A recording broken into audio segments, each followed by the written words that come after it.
Good evening, everyone. Welcome to this August 26th regular meeting of the West Orange Board of Education. One quick program note: at the very end of the agenda tonight, after board member comment, after public comment, we're going to do a review of the board self-evaluation. That's part of the public meeting, but we've put it at the very end so that anybody who doesn't want to stick around can talk to us before that. And with that, we're ready to go. Mr. Calavano. Please stand for the Pledge of Allegiance. Allegiance to the flag of the United States of America and to the republic for which it stands, one nation, under God, indivisible, with liberty and justice for all. All right. May I have a motion for consideration of the closed and public meeting minutes of August 8th and 12th? So moved. Second. All right. Mr. Calavano. Oh, sorry. Mrs. Merklinger, Yes. Mr. Robertson, Yes. Mrs. Trigg Scales, Yes. Vice President Mordecai, Yes. President Helper. Yes. Okay. Superintendent report. Good evening, everyone. So we are preparing for the opening of another school year. Things are starting to kick into high gear. Last week, the administrative leadership team met for 4 half days as part of our leadership summit to do a number of different things, including starting to work on district goals and kind of distill those down into department and school level focuses.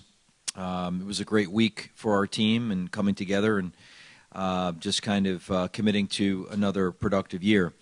This week, another important week, we invited 38 of our new staff members, our new certificated staff members. Mr. Mendez, who's here tonight, has been very instrumental in planning that week along with our administrative team, and had an opportunity to meet our new staff today, and what a great group of educators, really excited and ready to get to work.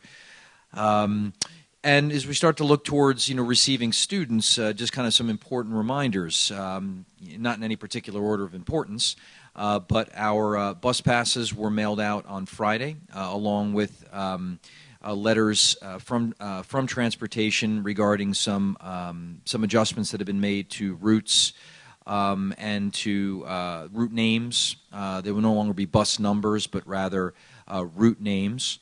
And there were some routes that were changed minorly to ensure safety for drivers and pedestrians, namely on cul-de-sacs. So those are out. Of course, we have our transition to a new food service. We have been working with the building principals to ensure a smooth transition in that regard.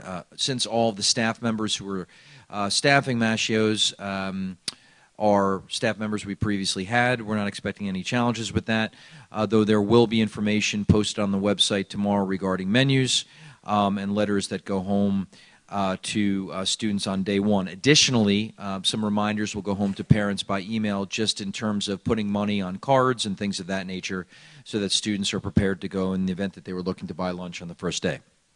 Schedules, grades 6 through 12 are on Power School, and at least in the high school case have been on there for some time, so parents can actually go in and view their children's schedule along with the students themselves, of course. And St. Cloud, which is an elementary pilot school for Power School, those schedules will go live on Wednesday, whereas the other elementary schools' letters will go home either tomorrow or Wednesday if they haven't gone already. And a couple elementary schools have sent those home in terms of the much-awaited Who's My Teacher? We know this is a big and exciting development for elementary students that they're waiting for all summer. We have a busy week of student orientations starting tomorrow with the high school as well as the middle schools, and Edison School will do theirs on 2 separate days. Edison School, in fact, has 2 days, and they do it on 2 days because they invite the parents in with the students, which is a nice feature to that one. We'll plan on attending as many of those as I can. Of course, our high school sports and band preseason are in full swing. I had an opportunity to visit with a number of the teams today. And in talking with Mr. Ziggy, it'll be a furious finish to the end, but all of our buildings are on track to be open. One, I think, important note, which I think might be on some people's minds as it kind of came up last year, is regarding Legionella. So in consulting with our environmental firm and with our directors of buildings and grounds, we're happy to report that all of our buildings are clear of Legionella insofar as the drinking water. All of our fountains have filtration systems added to them, and we are now instituting a regular chlorination protocol, which has led to all but one water fountain in the high school, which is shut down at the moment, being cleared environmentally. We are pursuing potential long-term solutions at the high school, because the high school, because it is 3 separate buildings, has been the most challenging and might be the most challenging to maintain in that state over time. And so we are exploring with an environmental company the potential of installing fairly intricate filtration systems at the high school. Now, that would be 3 separate filtration systems because it is 3 separate buildings, and those units cost about $30,000 apiece. Not to mention the annual maintenance cost that goes for maintaining the units and servicing them. But we are looking into that as a more long-range option at the high school, because the remediation efforts that we've used in the other buildings are a bit more difficult to implement in the long term and over time at the high school. So that's what we're on track. I'm super excited. I will be visiting. Of course, we have our first day for staff on Tuesday, the 3rd. I'm looking forward to visiting as many buildings as I can, namely the high school, 3 middle schools, and the preschool. And then I'll be visiting with our elementary schools on the first day for students. So we are on track. We're excited. And that's all I have. We do have some reports, though. We have some presentations tonight. The first up will be Ms. Gogarty, our Director of Special Services, who will be presenting on Year 2 progress regarding the special education audit. Ms. Gogarty?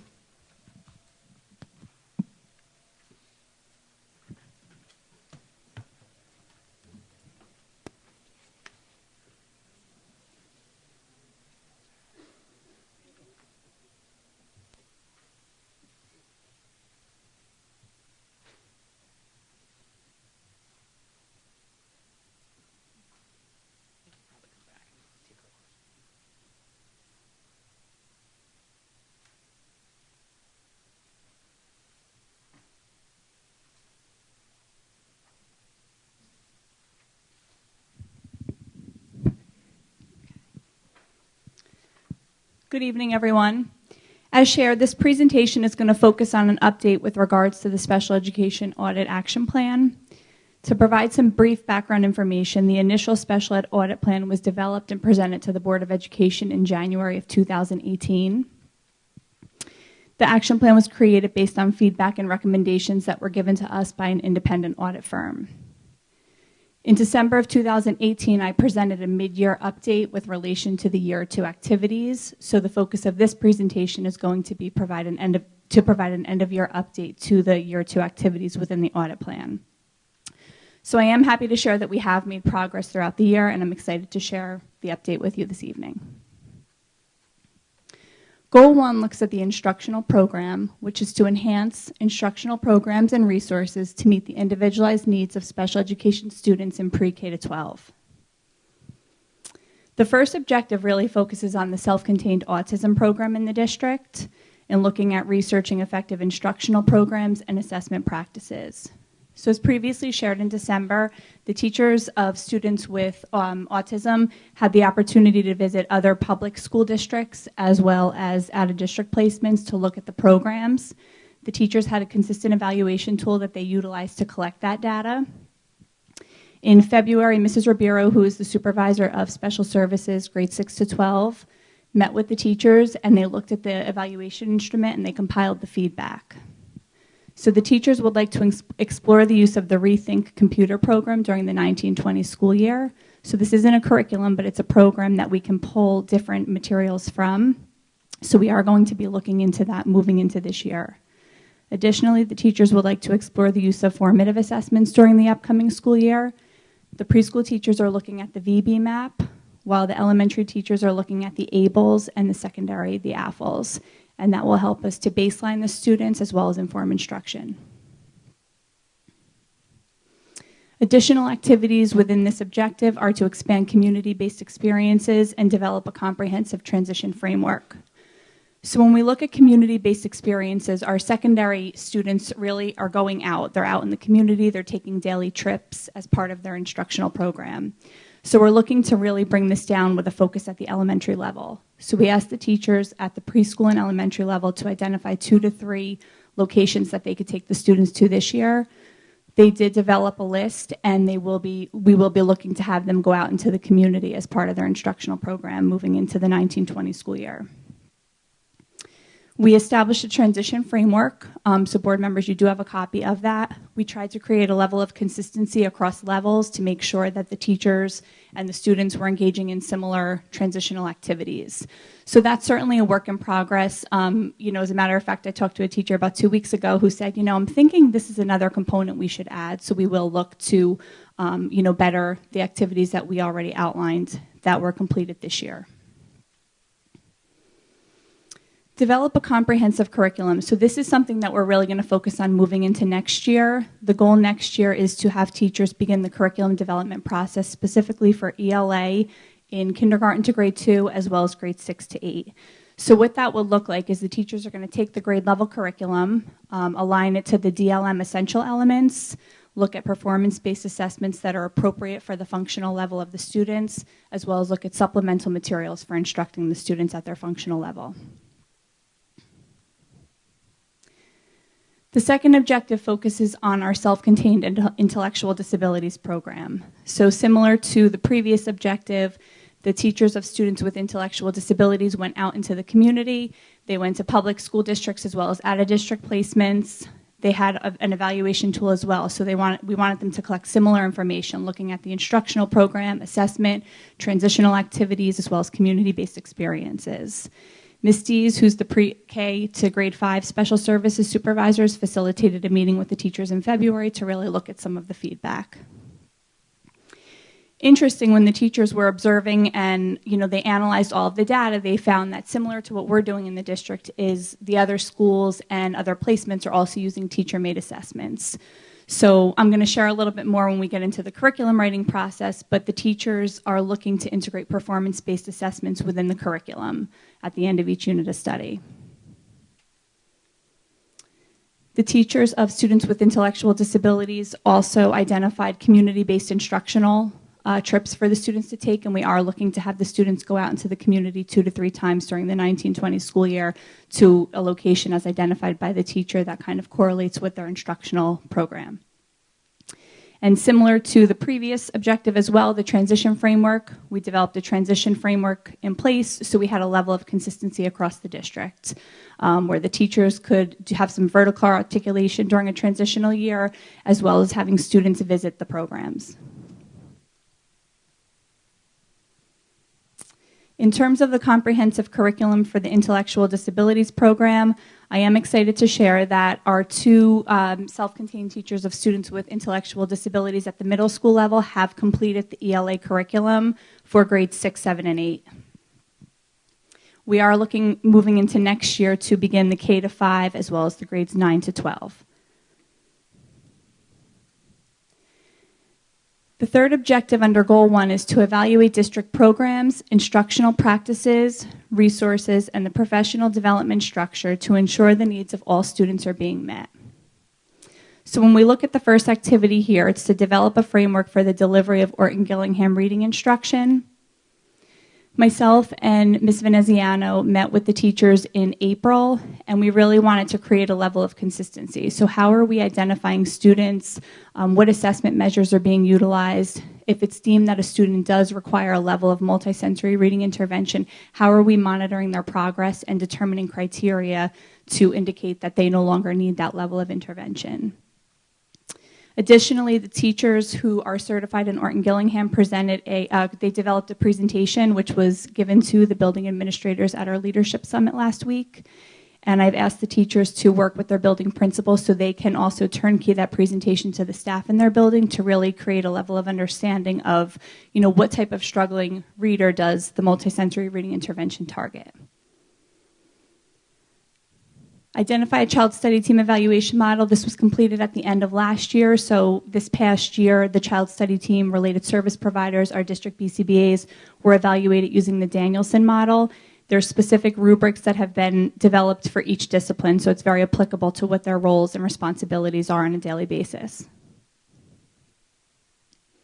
Evaluate the need for support options in world language classes. So Mrs. Ribeiro, who again is the supervisor at the secondary level, worked in collaboration with the world language supervisor. At this time, the Spanish 1 classes for the 1920 school year have been reduced. We continue to have bilingual paraprofessionals to support students in their world language classes, and an introductory Spanish curriculum was developed. So this curriculum really targets students in our self-contained autism and intellectual disabilities program. In the past, students were waived from the graduation requirement. Well, we can't do that anymore. So this curriculum will meet the graduation requirements for the students in the self-contained classes. Examine the current extended school year program. So this is in progress right now. Myself and the 2 department supervisors worked on developing 3 surveys. We have 1 survey that we sent out to district extended school year staff members. We sent a survey to all parents, guardians of students who were attending the ESY program. So we have a survey that was done in English and Spanish, and it was sent out via school messenger. And we also sent the survey to Essex County directors. So the goal this fall will be to compile the survey results. Explore research-based reading programs at the middle school level. So within the audit findings, there was information that not only are we finding that students in special ed classes are struggling with reading at the middle school level, but general ed students as well. And general ed teachers were looking for support in how to target the struggling readers. So myself, as well as the 2 department supervisors, worked with the English language arts supervisors, and we developed a proposal for academic interventions. So we were fortunate enough to have an academic support teacher included as part of the 1920 budget for Edison Middle School. Continue to provide target educational opportunities for teachers. One focus that continues to come up, and we see it in our daily practice, is really targeting students who have anxiety, depression. I was able to work with Cornerstone Day School, Dr. Blau, who is one of their, I believe he's the executive director. He came and he presented to the child study team members, related service providers, and school counselors in K-6 on understanding and managing depression and anxiety in the classroom. It was very well received. I could not attend it. I was actually giving PD that day myself, but I did speak with the child study team, and the feedback was very positive. And the district also established a social emotional learning committee as well. Goal 2 is process and communication. The overarching goal is to clarify and refine department processes and procedures to ensure compliance and quality assurance, as well as maximize proactive, transparent communication. The first one is to establish an accountability system to monitor student progress. So this is something that has already been completed. We have progress reporting mechanism in place. We have multiple methods to assess student progress as well throughout the school year. Develop a special services procedures manual. I have to say this was quite a task. We have a special services procedures manual committee. They've written about 12 chapters to date, which includes a speech chapter as well as a behavior chapter. We used a lot of this school year to review it, so we do have version 1.0 ready to go. It will be shared with the child study team and related service providers at their first meeting this year. My goal is for them to use it as a working document so we can make revisions and edits as we go, and the hope is to link some of the forms that the document references directly in there. Formulate and disseminate training and advisory documents specific to the IEP process. So the Special Services Administration did have the opportunity to meet with our West Orange Special Ed Parent Advisory Council co-chairs. We developed a manual. This was done very late in the school year. It was done in June. The manual has since then been shared with the county supervisor of the child study team for her review and feedback. She recently sent me some feedback that we're going to look to encompass within that manual. The manual was initially developed through a small subcommittee of directors at the Morris Union Jointure Commission, and we took that and we adapted it, tried to make a user-friendly manual that we could disseminate out. So once it's finalized, the goal would be to send it out to parents as well as district staff as a reference guide. Establish an effective filing system. So this is something that, as I shared in December, we're going to push into year 3 to look at possible electronic filing systems. I know a previous question was, we are using Frontline, or formerly known as IEP Direct. Does that have the capacity to do that? I have inquired about that. We are waiting to hear some information just in terms of how much storage can that system maintain. And the other question that is somewhat unanswered is, can we electronically organize the information other than just upload it? But we are going to be looking for additional tools as well for an electronic filing system. Provide targeted educational opportunities to general ed teachers, really specific to the special ed process. So this is something that we're going to have to look to bring into the PD plan this year. One goal would be to at least disseminate the manual so teachers have a reference guide about the referral process, timelines, eligibility, determination, etc. Provide educational opportunities for parents, guardians. We were really fortunate through our collaboration with Montclair State University to get a parent webinar series. It's a 6-part webinar. It deals with young children in stress. This was sent out prior to the end of the school year. We have 3-month access to that program. I've been in communication with the individual who sent it to us. She did send me information with how many times it was viewed. We did send a reminder out several weeks ago because parents will have access through the end of August to the webinars. So we are tracking how many parents are going on to view them to see if that might be a better way to promote parent involvement if parents have difficulty coming out to meetings and attending events. Goal 3, staffing roles and responsibilities. The overarching goal is to maximize, understand, and communicate the proper use of staff via projections, placement, and roles and responsibilities. The first activity here is to provide professional development to building administrators specific to roles and responsibilities of child study team members and related service providers. We did have our district special ed attorney come in June of 2018 to provide PD to administrators. It is something that we will look to have again this year. We're working on arranging something for the fall for the administrators. The district BCBAs also did a really great presentation on behavior supports for the classroom. We started to give that out. We started to present that in May of 2019, so right prior to the end of the school year. But it really looks at the 4 functions of behavior. If a student is engaging in behavior for attention, what are strategies that you can utilize in the classroom? And we also went over various data collection methods, because data drives what we're doing. So prior to a student being referred, we want to make sure that the behaviors are being utilized in an appropriate manner. Which goes into the next activity, refining the process for utilizing district BCBAs. So we do have a protocol in place. So when a request comes in for the BCBA, we do like to see data in advance. So, we have a data collection period, and then we would make the determination from there as the next steps to target that behavior. Goal 4 is IEP development and compliance. The overarching goal is to enhance knowledge and understanding of components of special ed legal mandates and IEPs to make thoughtful decisions and develop legally compliant IEPs. The first activity here is to provide targeted PD to teachers specific to writing present levels of academic achievement and functional performance. This was completed in September to November of last year, so all of the teachers have had this training. I will be meeting with the new teachers tomorrow morning, and this will be embedded within the PD that I'm going to be giving to them as well. Additionally, myself and the 2 supervisors conduct random IEP reviews, so we give specific feedback to child study team members, and we also do to teachers. So if we feel that more information is needed or they need to be focusing on something, within their write-up, we're giving that specific feedback to them. So we just pick IEPs at random. We try to do it on a weekly basis. There are weeks where it gets crazy, but we do our best to do it pretty consistent. Another area that we really looked at this year was I pulled a report of all of the students that meet eligibility under the criteria multiply disabled. That was one of the eligibility criteria that the audit found to be misrepresented. So we pulled a list of all students who meet eligibility, and then I followed up with individual case managers that had students on their caseload to make sure that they were really looking at that eligibility when the next reevaluation came up. And goal 5 is intervention and referral. Evaluate the current intervention and referral services process for consistency and effectiveness.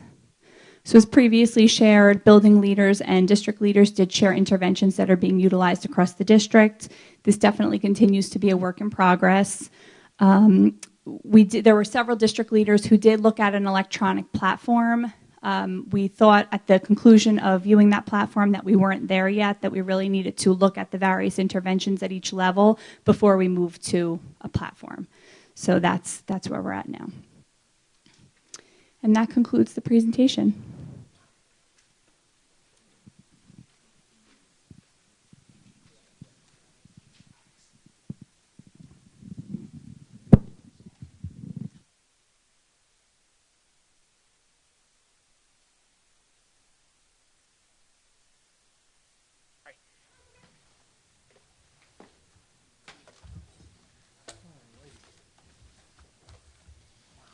But just us. We're not going to go to the public. Yeah. Yeah, well, after technology, we'll do the public. I lost my technology presentation during all that. Oh, well. Okay. Ms. Trigg-Scales, you can begin if you'd like. Okay, Ms. Gogarty, just want to commend you for your stewardship. This was a Herculean task, and I can only imagine tackling this with the number of staff members that were included. So I would just like to formally commend you and your staff. I do have a few questions. The schools that were selected, that you visited, what criteria did you use to make those selections? We looked at a list. I have to go back. It was either Essex County or through the Morris Union Jointure. We looked for districts and out-of-district placements that have those programs. We also spoke with our district BCBAs who have experience working with other schools to see what they would recommend in terms of who, runs a solid autism program. Okay, so just related to that, do you have plans to do the same thing for INRS, to look at what other school districts are doing, other schools, just as some ideas? Yes, I actually spoke with Dr. Cascone not too long ago, and I did reach out to one of his colleagues in Old Bridge to obtain information. Dr. Cascone shared they have a pretty solid RTI model in place, so I did reach out, and I'm hoping to coordinate with that individual. Great. Okay. Really do like the idea of the surveys that you use for the extended school year to get all stakeholders' input. So just wanted to say that was great. Thank you. The academic support teacher at Edison, is that for general ed and special ed? Or clarify that for me if you would. Yes, it's for both. It's for both. Okay. And the procedures manual. Huge. It's very big. In more ways than one, right? I unfortunately couldn't print it for everybody. Yeah, I just know that makes life easier for everyone when it's in writing, and that there's consistency, and staff knows what to do, and parents know what to do, and you have something to fall back on. And so I think that's absolutely wonderful. And then the social emotional learning committee. It says begin. So who's on that? I mean, not names, but who makes up that committee? The committee met in the spring before the end of the school year. There were district leaders, building leaders, teachers were on the committee. We also, we were working on getting child study team members, so school psychologists and social workers as well. Right, because that's so important, especially with Governor Murphy just signing the bill about mental health, and so yes, that's great. Now, I know you did work with WOCPAC. How about with PASS? Have you included that group at all? We have not to date. Okay. Any plans to share anything with them just to get feedback up front before it comes after? We can definitely look into that. Okay. And I like the idea of the IEP data management. I think that's a wonderful tool. I went to one of the school board workshops, and several companies presented, and that's what most districts are doing now, so I'm glad to see that we're looking into that. Yes. And again, thank you very much. Thank you. All right. Ms. Mordecai. Sure. First of all, I want to say thank you for all your hard work. I know this is a heavy lift, given the audit and the many items that we had to fix and talk about. So, okay, first of all, who is on the committee that wasn't in the presentation? I'm sorry. Who's on the committee for your action plan?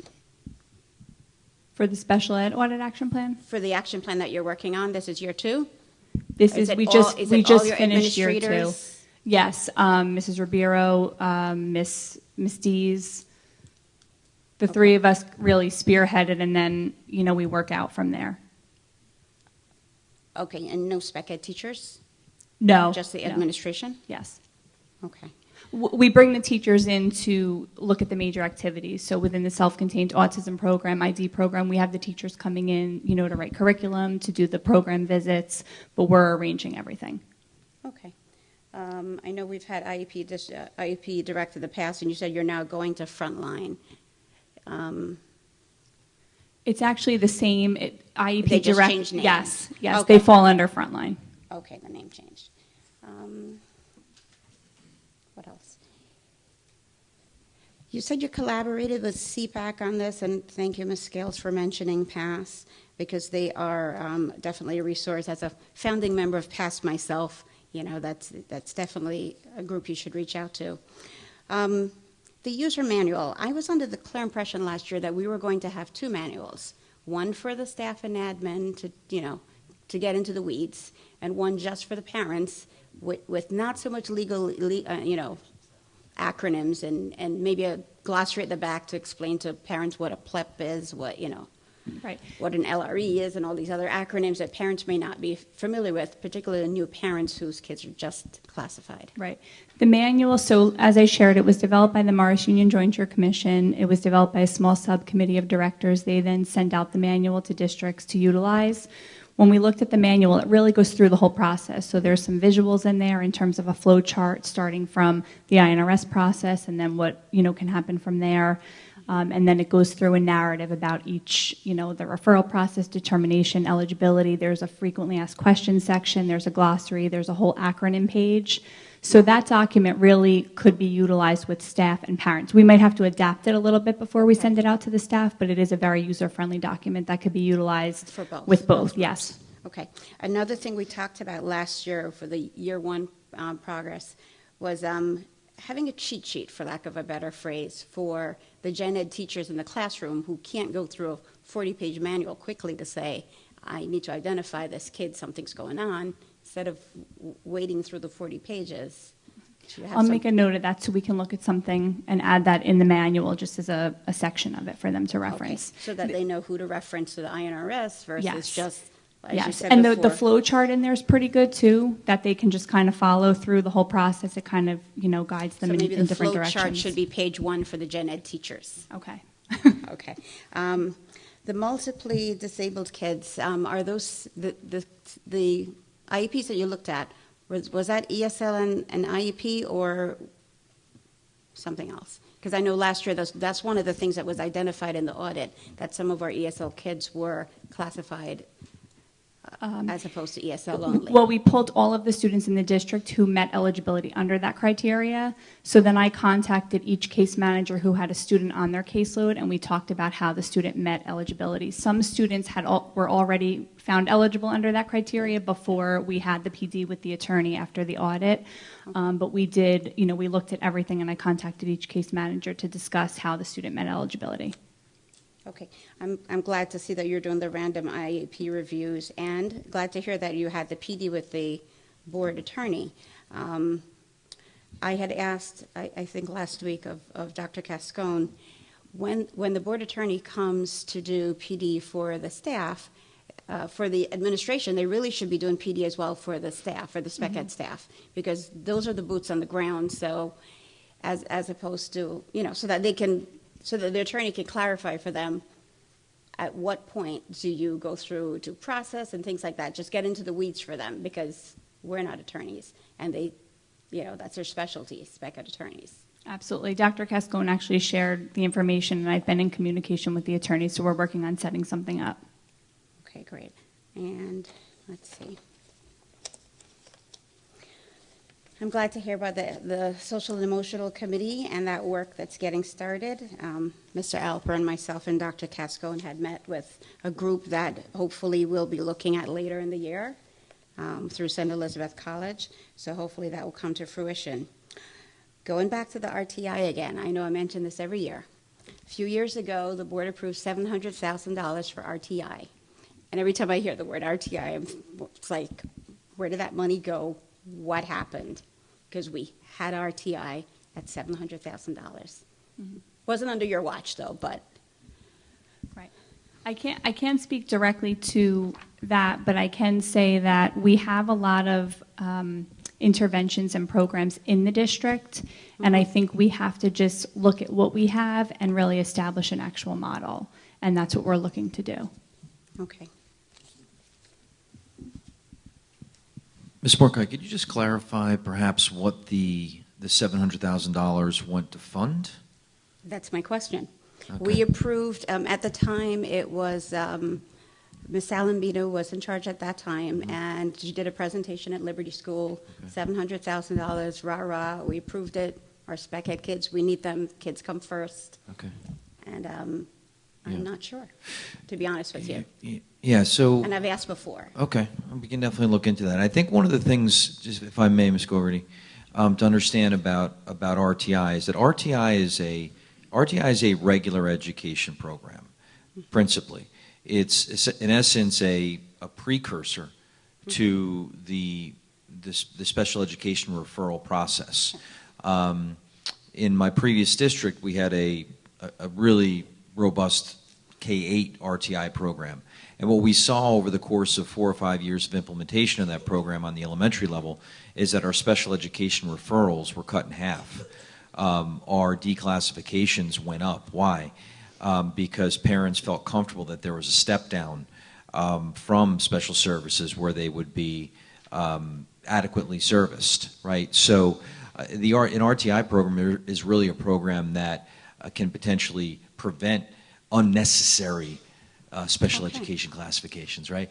So, but I think Ms. Gogarty's on point, which is too often we throw the words around, we maybe buy programs, but we don't realize that there's a whole philosophical and instructional paradigm shift, cultural shift that has to accompany the implementation of an RTI program. And I think we've been having a lot, Mr. Mendez, Ms. Gogarty, we've been talking about this a lot in terms of really starting to put that system in place. So I'd like to see a report that breaks down that analysis of the RTI program, what we've done over the last few years. Sure. Because when we approve that, I'm going to assume it's training, materials, whatever. But It's a lot of money. We've never had an actual update and a report on how that was spent, where exactly it went. Yeah. Did we hire more, staff? I mean, Do you- what? Do you recall, maybe offline you can maybe share maybe the year or so we can start digging into motions and things I'll like find that? the agenda. Okay, very good. And my last question, another question I ask every year. Usually my colleagues don't always agree with me, and they didn't agree with me on this one. They thought we could save money and just do it at once. A college career transition fair for the spec ed students. And every year I ask this, they said, oh, it's lumped in with the gen ed. No.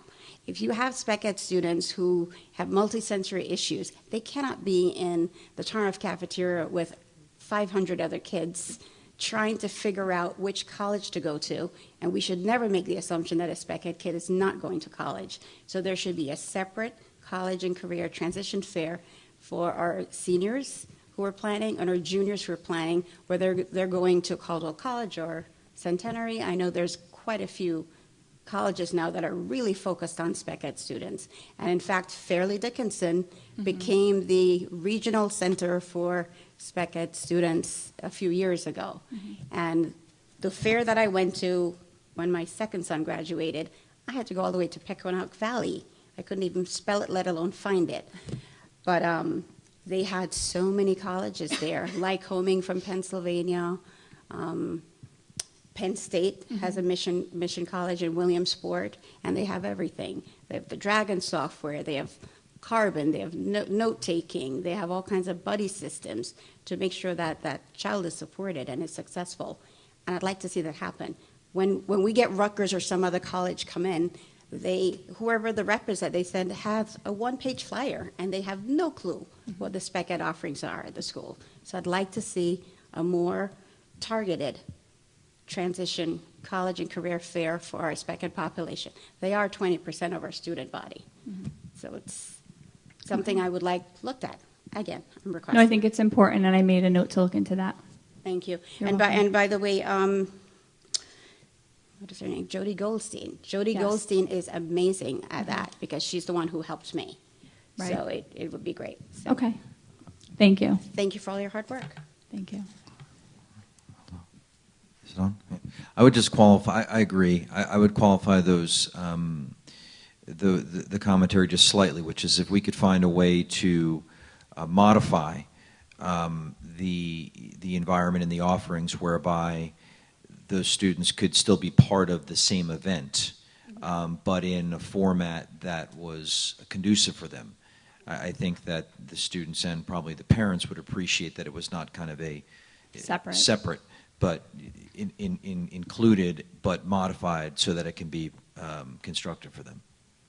Or even if it's the same night but in a separate room, because so Tarnoff Caf and then maybe here, just so that you can Right. focus on the kid. And maybe, I'm sorry, one last thing. I know that in the past, a couple of the elementary schools had put in the sensory path. I think Kelly did it, and then they stopped. And then Gregory recently did it. And it would be great to see all our elementary schools with a sensory path because it's so wonderful. And jumping onto adding on to that sensory, I had asked last year, it wasn't put in the budget, for a sensory room as well. In this district, with 20% of our kids for spec ed, we have no sensory rooms. We really need, sorry I sound like all spec ed tonight, but it is a spec ed audit action plan. So, No, that's okay. So- I made note of everything. thank you. Thank you. All right, Mr. Robertson. First of all, I'm blown away. This is so comprehensive, so thorough, so in-depth, and made just tremendous progress. And I just want to thank you and your team for all your hard work. I do agree with both Dr. Cascone and Mrs. Mordecai in that I actually spoke to the folks at FDU. My wife works there. And what I'd recommended before, and I asked them, I said, should it be a separate reception or should it be, should it be a standalone? The recommendation I got back was closer to what Dr. Cascone was saying, and that is when we're having our college and career night on the same in the same environment, the same complex, but in a separate room that's where it's quiet, having a reception that either occurs directly before the main event. So if they want to stay, if they feel comfortable, for those who are higher functioning and who feel comfortable and still going maybe table to table and want to explore that, they can explore that. They're not going to be excluded from that, right? For those who are not comfortable with that, you still have a quiet area and a separate reception. And the key thing is to make sure that for those schools like FTU that do exceptionally well with special needs, that when we make the request for people to come out and set up their tables and do the reception, that we're getting folks who are the specialist in special needs areas and not just somebody's going to hand out a pamphlet. I'm sure FTU wouldn't do that, but some other schools may. Absolutely. So that's the only thing. But there definitely should be a targeted effort. And actually, I'll dovetail from that to one of my next questions.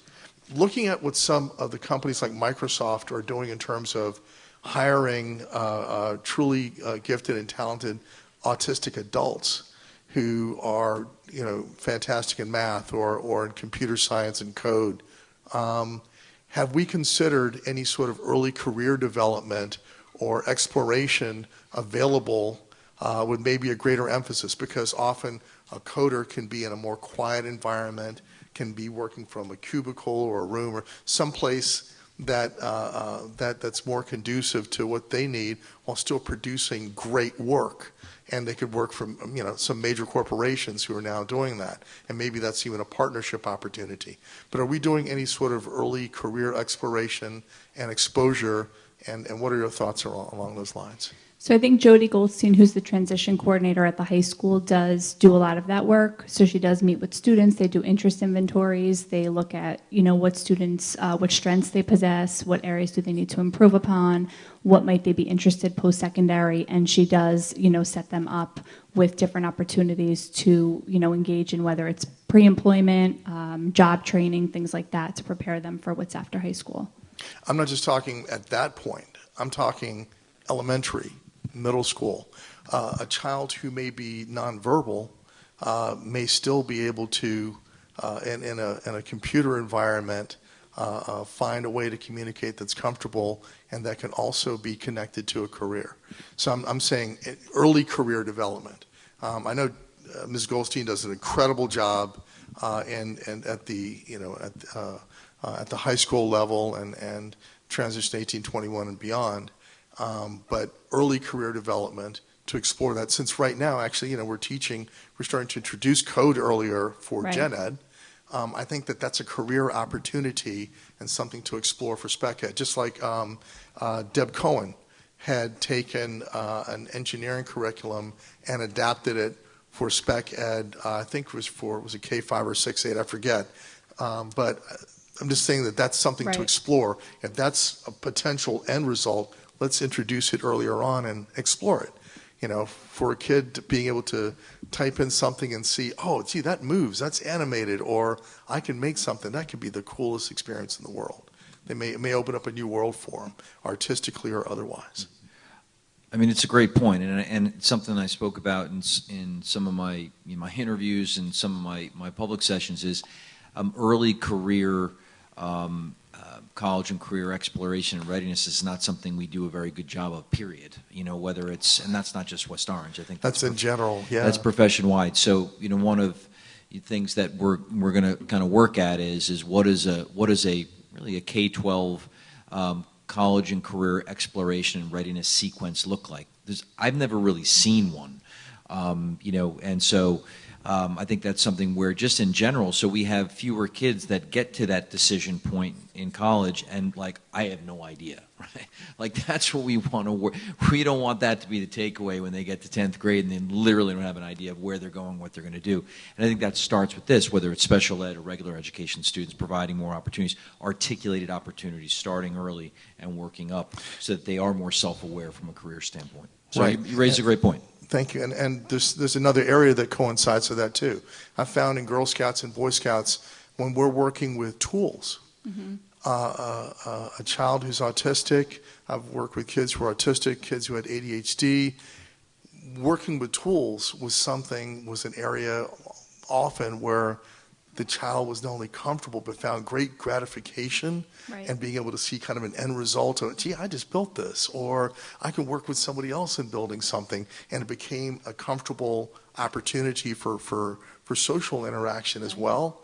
And where that, from an early career development standpoint, I don't know, maybe it's a partnership with Home Depot or Lowe's or somebody, but to be able to introduce some trades earlier on to say, hey, this is what a plumber does, this is what a carpenter does. Are these things, that in a scaled and articulated way interest kids and start to cultivate that seed of interest and aspiration early, So I won't beat that to death, but I just think that we have trade opportunities and technology opportunities that we could introduce early on. Okay, thank you. Thank you.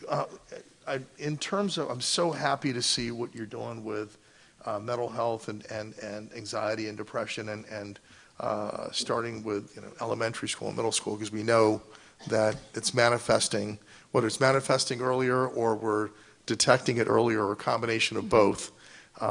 It's a real issue.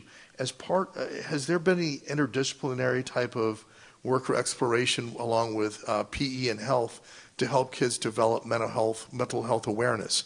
What is anxiety? How does that feel? What causes that? And how do you get help, or how do you tell somebody that you may need help? Because even as we're starting to train teachers in that area, that's an area where parents may not be as aware, kids definitely aren't as aware, and if we can cultivate some awareness about what's going on and how to potentially get help earlier, that could also lead to earlier intervention. Right. I think we're in the beginning stages right now in that area, just in terms of looking for PD opportunities for teachers. But I do agree with you. I think it's important that we bring it down to the students, help them understand, how are you feeling? What are coping mechanisms, if you're feeling a certain sort of way, et cetera. So that will, continue to be an area of focus. And I'm not going to just say moving into the 1920 school year. I think it has to be ongoing as well, because we do see that a lot of students are, experiencing anxiety, depression, and it is impacting them greatly in the school setting. Excellent. And I'm so happy to see the expanded community-based experiences and daily living experiences. Back in my first life, I was teaching daily living skills to multiply diagnosed clients. And I mean, this is just a great opportunity. And thank you for the work you're doing there. In relation to, as you were talking about English language arts and working with the supervisors, and how are you approaching adapting their curricula or their approaches? Is there some, for instance, form of the Readers Writers Workshop for kids, or where they can be in a book club, or how's that being approached? Are you referring specifically to the self-contained autism and intellectual disabilities? Yes. Sorry. So no, that's okay. So with the two programs, we're trying to align the curriculum to the DLM essential elements. So in essence, the students primarily are being assessed not through the New Jersey Student Learning Assessment, but through the Dynamic Learning Maps Assessment. So the essential elements really breaks down the standard into a very targeted, statement, for lack of better words, for the teacher, and it helps kind of bridge those skills. So we're aligning the curriculum to that, and we're identifying supplemental materials that are appropriate for the student. So, going back to your question, yes, we could bring in Readers Writers Workshop. It might be at a lower level, using books that are at the level of the students. We have some students who are nonverbal, so maybe looking at how we can elicit receptive language, and also looking at performance-based tasks that are appropriate to the functional level of the students, but are still assessing those standards or essential elements in that case. Excellent. I like the collaboration, the work you're doing in conjunction with the gen ed teachers. And I was wondering, there's data that's come out in reports that there's just a CBS report on it, noting that dyslexia, there's a belief that dyslexia is underdiagnosed, and that there are a lot more kids and adults who are dyslexic who've slipped through the system. And unfortunately, there was one prison when they found that 50% of the men in the prison were in fact dyslexic. And as they spoke to them, they found that, and they began to address that, but they found that they dropped out of school, they dropped out of the system, and they sought another way to survive because no one identified that. With gen ed kids who are having some reading difficulties, are they evaluated for dyslexia necessarily, or how is that approached? We have the Dibbles Next currently, so teachers, reading specialists can utilize that to assess students, and it gives you one of three areas. It looks at if they're core, strategic, or intensive. So that's currently what would be utilized within the schools. Excellent. I think that was about, one last one. As you were looking at, I saw the webinar and trainings related to stress and helping your child cope with stress or identifying stress. Are we exploring as part of that mindfulness approaches, yoga, Tai Chi, etc.? Right now, that we went in the direction of the webinars. Currently, we were finding specifically with our West Orange Special Ed Parent Advisory Council, some of the events, we had a very low turnout. So this past year, we did a 3-part series on restraint and seclusion, and it was very limited in terms of the participants that came. So we were actually trying this is an opportunity to see if that was a way to get parents to participate. If people are busy at night, they're bringing their kids to different events, they're cooking dinner, they're doing homework.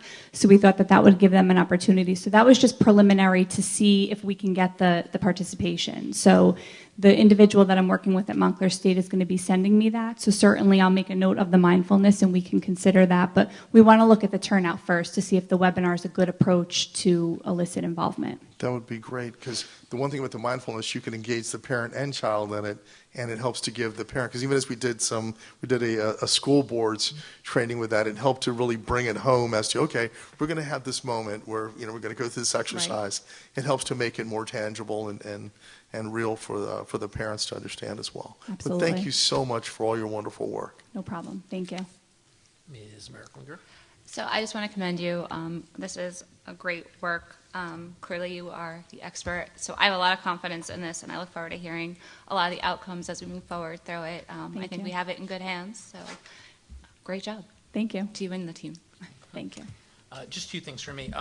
First, just to clarify something, there's two separate manuals, right? There's the the 12-chapter procedure manual, and then completely separately, there's the parent one that you've been working on with Yes. CMAC, right? So the procedures manual is specifically for our child study team members and related service providers. So that's for district staff to kind of guide district procedures. And then the other manual is for parents, and then we're hoping to also share that with staff. As I mentioned before. Gotcha, that's what I thought you yeah. were saying. Of those, you said 12 chapters on the procedure manual. How long do you envision it ending up? Just curious if we're half done or a third. No, or I think two-thirds. we're more than that. If maybe 3 or 4 more. Okay. Yeah. That's good. And I think my only other question was on the random IEP reviews. When you do those, are you finding recurring issues that maybe point to a need for PD or training, or one-off mistakes, or? Right. I have to be honest, so we've been doing them for the past 2 years. We started when we developed the audit and moving into last year. Now, again, they're random, so but I have to say the feedback that we've been given is less and less each time, which is positive. Good. So that is a good thing. But I remember when the audit was done, one of the issues that we had was that they, I forget how many years they looked back, but they did a random selection. Was it really 14? 14 years. So they did a random selection from all those years, and when they said, oh, we had X percent that had this particular problem, as far as I know, there was no further information from them. We didn't know if that was a current problem or something that only existed in things from more than 10 years ago or Exactly. whatnot. And there's also, circumstantial things. So I know one of the items in the audit report indicated that, a meeting invitation was sent out a day before the meeting. But I believe that meeting was held in June. So if a parent refers their child in June and the team is trying to get the parent in, it might be, a quick turnaround to have that meeting. Right, So there the are positive thing that everyone wanted. to get it exactly, done, right. exactly. So Yep. Okay. I think that's it for us, and we can go on to the next presentation. Stick around for Thank you. questions from the audience when we get to agenda comments. You want to introduce Phil? And now introducing our Director of Technology, Mr. Phil Santiago. Will be giving us an update on the summer work as far as technology and some additional plans for the upcoming year.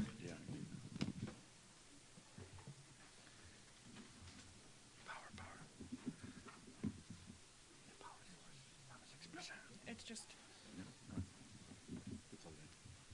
Yeah, oh yeah, it's plugged in.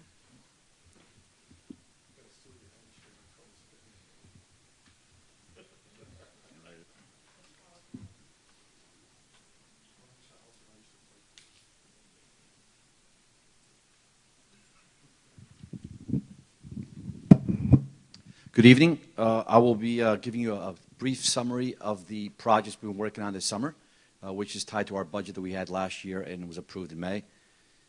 A quick thing, our network infrastructure, I'll start out with that. So basically, last year in the budget, we approved to have our bandwidth increased, and we've tripled our budget, our bandwidth by 3, basically tripled it. So why do we have to triple or increase our budget and also our bandwidth? Because of the ongoing demand for technology, and specifically to bandwidth. YouTube, believe it or not, is like a huge taxing thing in our system. So if you go to high school, for example, during lunchtime, most of the students with Chromebooks are on video. They're watching video, and just the ongoing demand for consumption of content through the network. So we've increased that Ethernet connection. We also installed our backup firewall. So our network is protected by our firewall. And that firewall pretty much monitors everything, traffic going in and out. It looks for malicious content coming through and going out as well. And we didn't have a backup for failover. So part of the budget was to have a firewall available. Now we have redundancy. If that were to go down, we'd have a backup to switch over. We are also upgrading 3 district servers. And the reason we're doing this is because obviously we want to have the content secure and protected. Our current system right now, we have servers at the high school where it's centralized, and we have a backup system servers at Liberty Middle School. In addition to that, somewhat archaic but works very well, we also have hard drives that we drop off at a bank every month. Part of this was for record retention. When we hold student records in a digitized environment like DocuShare, we back it up here, we back it up at Liberty, and we also take it to a bank. That was part of our certification with the state to have NJ-DARM requirements, which is a good thing. We are looking in the future to have this obviously stored somewhere else if we could, through Amazon Web Services, where it's just kind of frozen and sits there, less costly, but right now it works for us and it is cost effective. So Future Ready. So this year, so our second year going through the Future Ready process. Last year, well, not this past year that finished, but the year before, Edison Middle School went through the process. They got a bronze certification. That was the very nascent kind of stage of Future Ready, where there was a lot of work still needed to be done. It is an evolving kind of framework, for lack of better words. So there's ongoing progress in many ways. So this year, Kelly Elementary School applied for Future Ready certification. We have a district-wide committee that met. We also had the Kelly committee work very hard on getting their certification through. And right now it's going through basically review. There's 3 areas, curriculum, leadership, and technology. It's under review, and within 2-3 weeks, middle of September, the schools will be notified as to whether or not they have passed. I will tell you this year, much more rigor in terms of certification. We've sort of raised the standards with many things in the indicators, and that's a good thing overall for what we're doing with Future Ready. So awards will be presented to those schools that received the bronze certification in October at New Jersey School Board Certification. Last year, by the way, at the conference, we had 2 board members who went on stage and received the certificate and the award. Yes. When you use the word the pronoun we, can you clarify for the public what you mean by that in terms of your service in the organization? Oh, sure. So I serve as one of the co-chairs for Future Ready on the technology side. So I'm involved with the indicators, to review the indicators, improving the process and the program. And this summer, what I did with my colleague, Evan, who's the director of technology in Milburn, and also my other colleague who's in Hackensack, we literally go through this and we review all the indicators that schools submit, and we either pass or don't pass. So we do have subcommittees now this year. They're helping us out, so they review this stuff, and we're the final kind of checkpoint, if you will. But it's a pretty ongoing process. It's a large group. A lot more schools are applying for certification, so we're getting more support. So I am involved with the Future Ready certification. Thank you. So this year we have a 2-year plan, which is basically, we discussed in depth last year, the issue that we had with a lot of breakage at the grades 6, 7, and 8 with the Chromebooks. So the plan is to go back to the original sort of discussed idea of having this students take Chromebooks home only at the high school and try to bring cards back to the classroom to grades 6, 7, and 8. Because it works really well in those environments. We have evidence of that because grades K to 5, there's minimal breakage. In 6, 7, and 8, we had higher breakage. So this year we brought in, we took the existing Chromebook cards that we had in the district, we centralized them at Edison, and we were bringing those cards back into that kind of setting. And what we've done is, obviously, to cover every classroom, instead of having 500 students with 500 Chromebooks, we actually have 700 Chromebooks using some older units that we had to support that, because obviously much more different classes with still the same number of students in those as they rotate. So the way we have it set up this year is we're going to have cards in every classroom, a few rotating cards for specials, and we are going to have a loaner inventory, probably 2 cards. Because the question is, what do we do with students who may need to have access to a computer at home and don't have it? Well, why not have them check it out like a Chromebook, like a book? So a student can say, you know what, I like to borrow a Chromebook to bring home for 2 or 3 weeks. They can check it out like a book. We'll have inventory for that. Meanwhile, they still have it in school, but we have those loaner programs which help out tremendously. Liberty and Roosevelt, it's basically status quo, and we're going to have about 20% of inventory as backup because of breakage and the time it takes for something to go through the insurance claim process or getting it fixed. It could be anywhere between 2 to 3 weeks, depending on the issue. And sometimes the insurance company will say, I need more information about this specific claim, and that does somewhat delay things, processes. Elementary schools, we're putting a Chromebook cart in the libraries to provide support. Those carts would be very beneficial for us, especially at the high school. During park testing, we bring about 200 to 250 Chromebooks, extra Chromebooks to the high school to support students who don't bring them in. They forget. That sometimes works against us because every last day too, I'm like, don't bring yours, I have them for you. I'm like, no, you got to keep bringing yours. We'll just have these as backup. So, but we do have contingency plans to make sure we have enough Chromebooks during testing, and that really will help in terms of having support. Year 2, 2020, 2021, we're going to have basically try to have the carts back again at Liberty and Roosevelt. Same process. High school will maintain status quo. Every student will take a Chromebook home. In this case, though, we're not going to be collecting Chromebooks anymore. The goal is to have the students throughout the year basically just keep them over the summer if they want to work on them. We will have specific hours available throughout the summer for students who may have an issue. We'll have those summers available. You can meet us at a specific location any day. We're here for you. We'll provide support. And we'll monitor that. After the first year, we'll look at, over the summer, how many incidents do we see that we had to resolve. And the unknown is, do we have a lot of students who perhaps may have an incident with their Chromebooks, not bring it in the summer, and will we possibly have a high number of students coming in with a high number of breakage. That is to be seen, but we won't know till next September. But that is the plan right now. So this summer, what are we doing this summer? We had in the budget 2,100 Chromebooks. We purchased those Chromebooks, and we took an existing set of inventory of Chromebooks that were returned as part of the insurance claims that were the same models that we currently have, or same manufacturer. We wanted to standardize those Chromebooks. So if they're all Lenovo's, let's keep them all Lenovo's at the high school. We've done that. And the good thing about this now, all the new Chromebooks come with a standard connector, a USB-C. If you have a standard phone connector, that would work as well. In the past, that was a challenge because we had different models with different power packs. That issue is gone. It's resolved, thank God. And Edison Middle School, again, 700 Acer Chromebooks, existing inventories, and we'll basically, this is what we worked on. We had to take every single Chromebook, clean them up, check them to see if they worked. If they didn't work, they would have to be sent out for insurance claims prior to expiration, bring them back, relabel everything, retest them, and now they were put in order and they're ready for deployment. So that was a very time-consuming process, but we're ready. We'll be ready tomorrow. And so this is how they're set up right now in alphabetical order. And these carts, by the way, they're amazing carts, and we've been trying to do as much as we can purchase used equipment. This has came out of Chatham, a good colleague of mine. I've been communicating with him. I said, you know, John, every time you have equipment you want to get rid of, let me know. We bought these at a fraction of the cost. $50 and $100 for units that typically would cost $1,500 to $2,000. So the objective here is to try to this year also. Can you repeat that? Sure, $50 and $100 per unit. That would typically cost you anywhere from $1,500 to $2,000. The smaller units are not that expensive, but these, if you'll see, 6 wheels, heavy duty, sturdy carts. So the objective here is for next year start procuring products that are used that we can use to sort of save money long term. That is the ongoing objective. So these, by the way, are very heavy though, so we're probably going to have them in specific locations like a library for those loaners or somewhere else because they're just, you don't want to move them around. But they can definitely hold side by side 60 Chromebooks, so you'll see the size of those. By the way, the smaller gray ones in the back we're going to use for special ed or smaller classrooms, and we can stack them up. So they hold 8 to 10 units at a piece, so smaller classes, we could use those. They're not as time, they're very space consuming. This is part of the preparation. Pallets of 2,100 Chromebooks get dropped off. We have some older cards. We have to take them out, prep them, test them, label them, and then scan them into the system. So everything that we do is actually not only scanned, but we also have to put an insurance tag that Mr. Calavano gives us to make sure we keep track of all the equipment.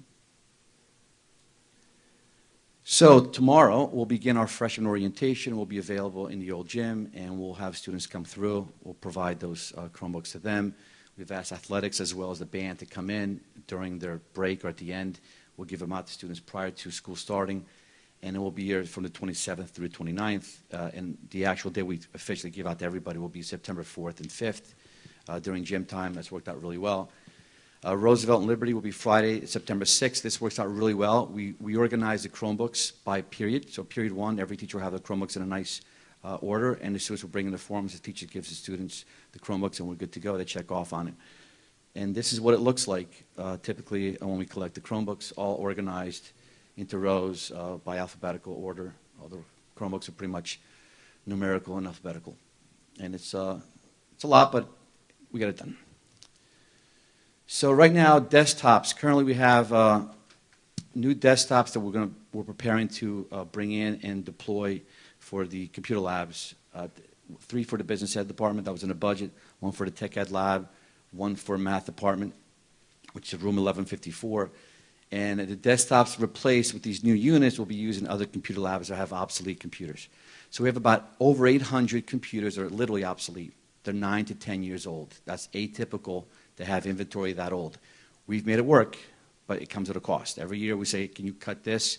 And I'll put that in the budget. Sure, we'll cut it, but eventually what happens is you have very, very old equipment, and we're here. This is sort of what we're dealing with right now. We can be without some of these units because we've maintained them for such a long period of time, and we've had to upgrade some desktops or bring in new desktops for computers, computer labs, or for classrooms to have smart boards.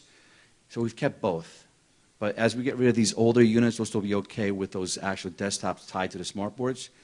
But it's still a challenge because a lot of our computer labs are really obsolete. So we have to find desktops right now in classrooms that we can pull out to bring to computer labs. But what will help us tremendously will be those faculty laptops that we can sort of switch and help out with that. So we're moving things around. The challenge for us with some of these older units is that January 2020, Microsoft no longer support Windows 2007. So these things will have to be basically removed by January of 2020. We'll break it down over a period of time. So this year we also purchased 400 new faculty laptops this summer. We are preparing those laptops to give out to faculty. We're going to start with Edison first because Edison has really old laptops. They've been very patient with those, and they'll get them first. And then new staff as well. The new staff today who came into orientation received brand new laptops. And the remainder laptops that we have, we're going to basically try to have them, give them to teachers who would like to have them in lieu of those desktops they have in place. We give them a nice little hub. They bring it in, they plug it in, they can print it, and it connects to the smart board. So I think we have to move towards having laptops for teachers and having mobility and the ability to quickly connect and just be anywhere, anytime. Copiers and printers. So this is a really big one that I think is going to have, we have a lot of questions about this, right? So we have printers, we have copiers, and we have Chromebooks one-to-one. So the goal is to hopefully reduce the amount of paper that we put out on a regular basis if we are using computers on a regular basis, right? So we had an RFP that was this summer awarded for 2 different vendors who are going to provide 2 different services. One is for copiers. They call them MFDs, a multifunctioning device like the one back there. That is networked. And the other one is for printers, print management. So all the printers we have in the district, we have to put toner on a regular basis into those printers. Now, I think most of you have bought a printer somewhere at Staples, and you've noticed that they're really cheap for a reason. The money comes in a toner. So we're faced with that challenge on a regular basis. What is the cost of printing? How do we deal with this? So the Sharp machines are going to be replaced by Ricoh machines. So this company called TGI. And they'll deploy training, which will be phased in through central office first. And they're going to install in the system something called PaperCup, which basically is a software application that allows me to print from anywhere on a network. And if I want to, I can go to any printer and put in the code or swipe my card, and it'll come out right away. So for example, if Dr. Cascone is at central office, he's working on something, he prints, he forgets, or he just can't print out of his machine. He comes to the high school. You can find an MFD, put in his code, it comes out automatically. It just travels with you. Right? That's a really nice thing to have. The best thing about this is we're able to track every user with the amount of printing that's done. So it gives some really good data long-term in terms of how much paper is being used by school, right? And start looking at that information. And who knows, perhaps students in the future can help us out. Here's the data, look at this. How can you help reduce costs by building? A little competition. That data may drive some conversation in the math classes, things like that, and that might be important. So we're going to install this, we're going to test it out, we're going to start giving out reports once the system is running, and that might be a very good thing to have. Not might, it will be a very good thing to have. So the print management part of it is a little bit different. It's not tied to these machines. It's really more about the local printers we have, those HP printers that are there in the classrooms. So we need to have a company that's going to basically give us those printers, those toners, in a timely fashion. So here's been the challenge. We have over 300 printers out of 800 in our district that are old, like 9 to 12 years old. We have someone who's really good at cleaning rollers and maintaining these. We've done a good job with these. However, they're dying soon, right? But they keep going. But the problem with that is we can't connect them to the network to get information about when is a toner low. So we are actually having 2 systems in place. Network printers that we get information from. Say, hey, by the way, this toner's low. This company automatically send you a brand new toner. We're ready to go. A teacher will not be depleted of that time of trying to find toner, so on and so forth. The problem is those 300 non-network printers. We have to have inventory. Our guys have to go there, figure out if it's available or not available, and put it in there. It's very time-consuming. The objective is to have every single printer in the district in the future networked so we can get really good information about usage, and teachers can get a timely delivery of the toner. So how do we begin with this? I think the objective number one is to equip the high school with all network printers. Right now, we're about 80 short. So we'll take the 40 we have in stock and take another 40 from a few other schools and exchange them and make the high school, as a starting point, 100% fully networked local printers that we can start having the system in place. And this company will now send a shipment on a regular basis. So what we want to do is, within 2-3 weeks, maybe 4, because it's the start of the school year, we will try to have all these printers at the high school start with this company. They'll start tagging everything that comes every single classroom, tag the printer and the label, and they'll know the teacher and the name. So once we put that in place, if my toner is running low, let's say at 10%, the system will send out a notification. Please send a printer to Phil Santiago, room 2100.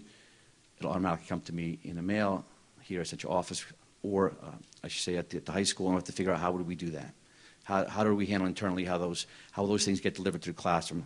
And the plan right now is hopefully to have the new technician / webmaster provide some support as well in that area, or the new half-time, part-time technician that we have in place. But that is one of the objectives. So the other piece is going to be to audit all administrative offices, right? So go to every single office at the high school, at the board office, everywhere, and simply say, how many people do we have in this area? How many printers do we have? Can we reduce the number of printers here based on the fact that we have MFDs, and reduce those printers and move them somewhere else to sort of have a nice balance? And that will help us tremendously. And determine the feasibility and cost of maintaining current printer inventory. What's the overall cost? Because it's hard to track this when you have non-network printers and different accounts set up. And John and I have been working on this quite a bit about trying to set something in place with these companies that will give us data, and prior to the budget being fully approved, having a really good picture of what happens with printers, with paper, the overall cost of printing. What does that look like, and how can we move towards reducing that if at all possible, which it should be possible. So again, quarterly snapshots. Once the system will go in place, we don't have every 3 months a snapshot of usage, and kind of redundant there. So district website, we had the RFP went this summer, went through. We had 6 companies submit an RFP, basically a proposal, and we have that information. We'll be meeting in September with the committee and review what the vendors have to provide. They pretty much have the same specs, same capabilities, and we'll have a conversation about the current site, what they're capable of doing, and how to move forward once we have the committee set up. We also have a survey of parents in the community that we sent out, and faculty asking for feedback regarding the website, the challenges with the website, and we'll take that information and we'll share it with the committee and look at all that. And that pretty much covers the overall report. Thank you.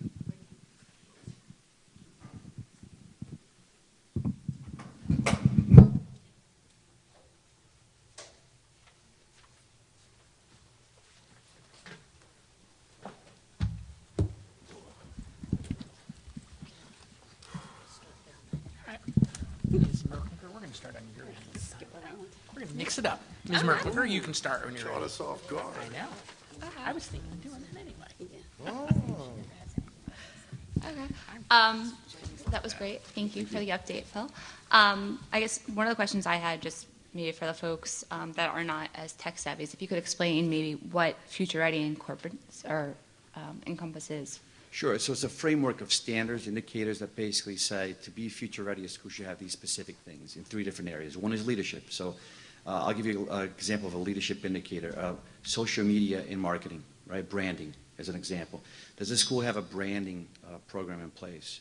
And we have actually always done well with that one because Perry and the social media we have in the district, we say, hey, we won all these awards, we meet this criteria. There's other things as well. Total cost of ownership, financial components that are there. At the curriculum side, there's different things like, does the school have individualized learning models or move towards that model? One-to-one access. So I'll share that with you. Actually, I'll share the information with all of you. You can look at all the indicators.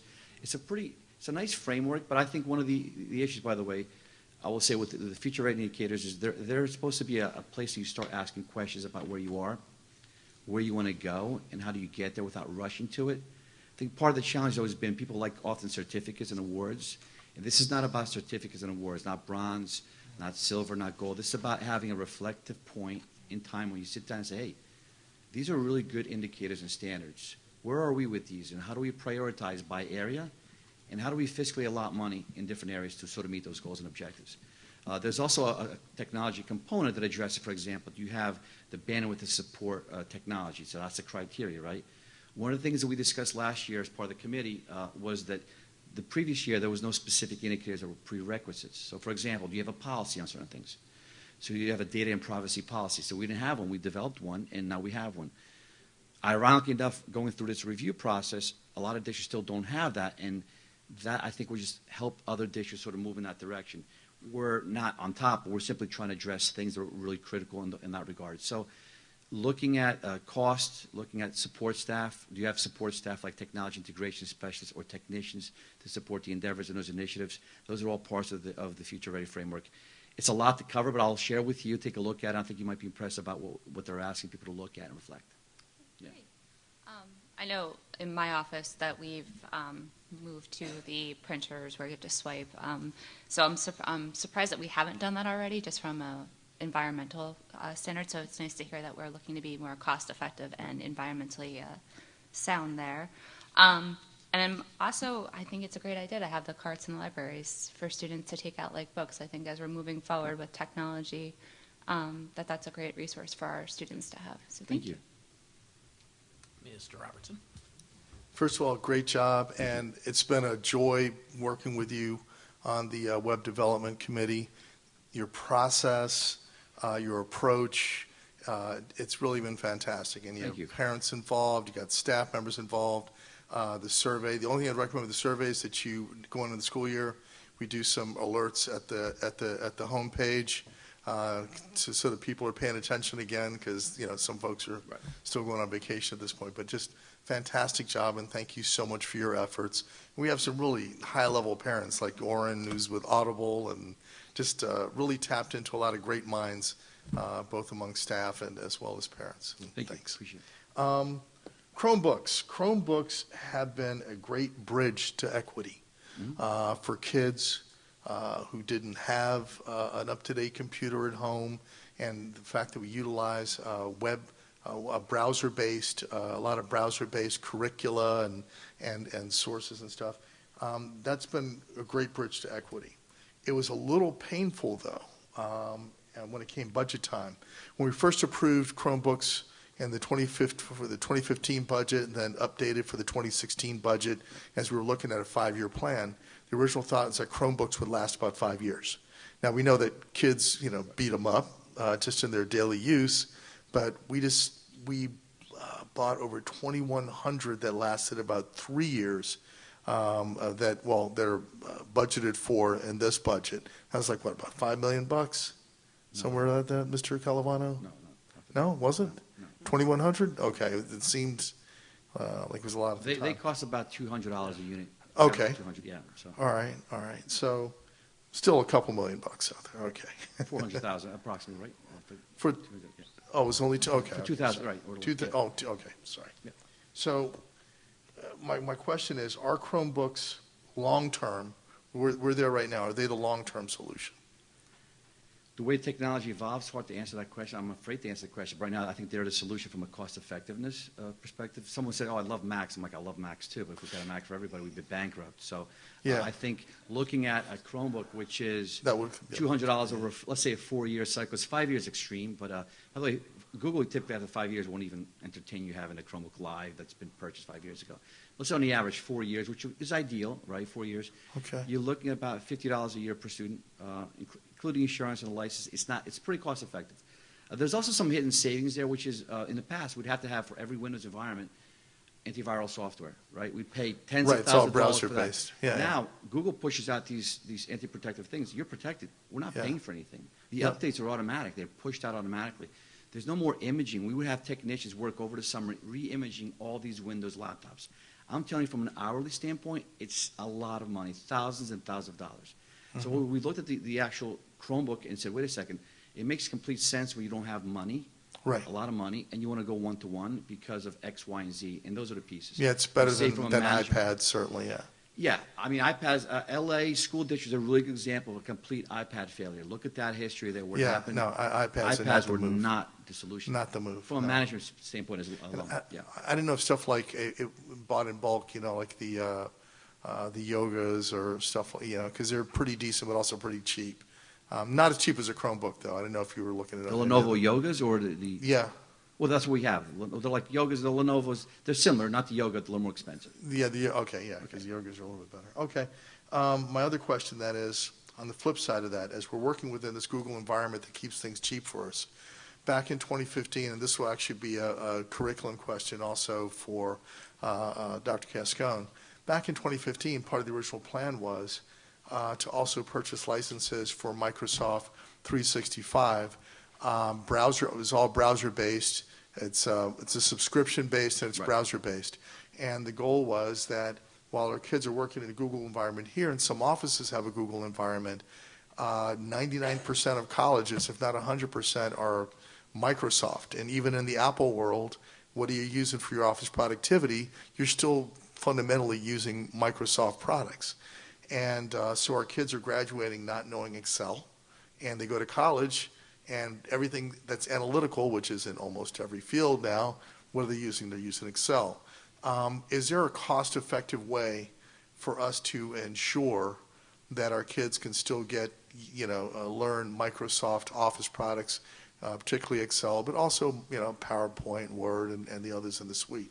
Well, I'm not sure if people know, but we already have Office in every single computer here in the labs, so they literally Right. they have full access to Microsoft Office. They do? Oh, sure. So We've it's got just a curriculum issue then? Yeah, it's never been an access to Microsoft Office. I've always had Microsoft Office. Now, I will say this, as sort of a critic of the upgrading the version of Office. For years, I've had conversations about why do we need to upgrade to newer versions, because I have friends who work in high-level companies. They still use 2 previous versions of Office because they realize, what do we use this for? Unless it's really a necessary tool that we don't have. They maintain those versions that are 2 or 3 years because it's cheaper. They don't have to pay for it. Right. So those conversations we've always had Office in every single. So it's accessible in all the Chromebooks? No. Office right now, every one of these desktops, Windows desktops, computer labs, all Okay, have okay. Office. So the libraries, they all have Office. The teacher desktops in the classrooms have Office. So we just, at the time, it's really expensive to pay for all the Office licenses if you don't really need them on a regular basis. Right. So that's what I'm getting back to is I don't know if, because just using in the computer labs and the library, what's happening right now is the majority of our kids, except for 1 or 2 courses, are not getting exposed to it. They're not. They're graduating without. We actually had a discussion with when our student board members were up here. And so when they go to college, unless they're taking an Excel class or something like that, it's culture shock. They have to start, because Google Office is not the same. So maybe we need to come back to that. Sure. But that's a college and career readiness issue. Right. It is. And I would welcome you at some point if you want to sit down and look at also the parallels of what Google does as well. I would probably think you'd be It's not surprised. about- I would just love. That's fine. I believe in Google. I think Google's great. I'm saying when they go to college Understood. and when they go into most workplaces, it's not the environment Okay. that they're working in. Okay. So let's come back to that. Let me see. And the future ready work you're doing is fantastic. Thank you. Since we're shifting back to cart-based and fewer take-home one-to-one Chromebooks in middle school, are there going to be any issues with kids using their computers at home to log in? Because one of the great things about taking the Chromebook home is all your links are set up, all your logins are set up, everything is set up, and you're taking it with you. It's your portable school, right? Will there be any issues with that if they then switch back to the home computer? They can log into Google and use it through a Chrome browser. They can have everything saved. They And log is there into the anything browser. else, so we don't need to set up anything else? No, for that's them? one of the benefits, by the way. That's a really good question because, historically speaking, when a teacher had a Microsoft Explorer browser on a desktop and they were moving, we'd have to go file export, save the file, bring it to another computer, file import, and that was a very time-consuming process. Now, if you log into Google Chrome and you save all the bookmarks, anywhere you go on any computer, they're That's saved. true. Your bookmarks So are still they're- there. They carry, Okay. you carry them with you, which is a nice thing to have. So, But any child who wants a Chromebook to take home will be able to have access to one? sure, I mean, we have enough inventory to support X amount of students, so if we need more, we'll have to look at that. But the goal was to say, do we have an issue where students may not be able to have access to a Chromebook now at home if we're not putting them back into classrooms to go? If that happens, can we have maybe 80, 40, 50 available, and we'll adjust based on need and what students are asking for. Okay. The other thing I was wondering is, since we have, for the networked printers that we do have, shouldn't we be able to see the printers on the network and even print remotely? So like I'm going over to central office for a meeting, and I don't have time to print out at wherever I am. And can I see the printers on the network and print remotely? The local printers? Not the 300, not the non-network ones. Well, the networks, yeah. Well, the problem is if you have a whole drop-downs of list of options for printers, you have probably people printing all over the place, not even knowing where they printed.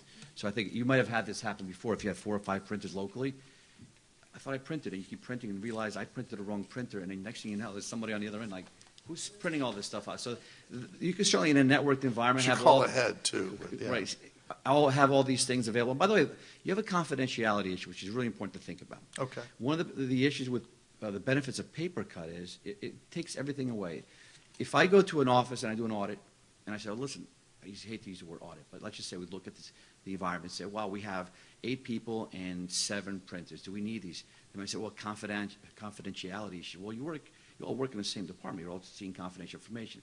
But if that were the case, then we could say now, we don't need to have these local printers because you have a copy right there, and it is confidential because you have to put in your code or swipe your card to get that paper out. And that's a really important thing when you look at actually confidentiality and security.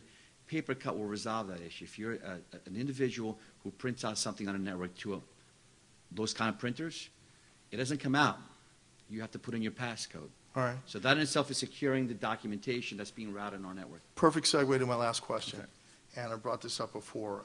When we started doing the safety and security audit, I then introduced the idea that, we got to do a cyber security audit and have remedies because if you can hack a system, anything that's on a network that's electronic, you could open doors.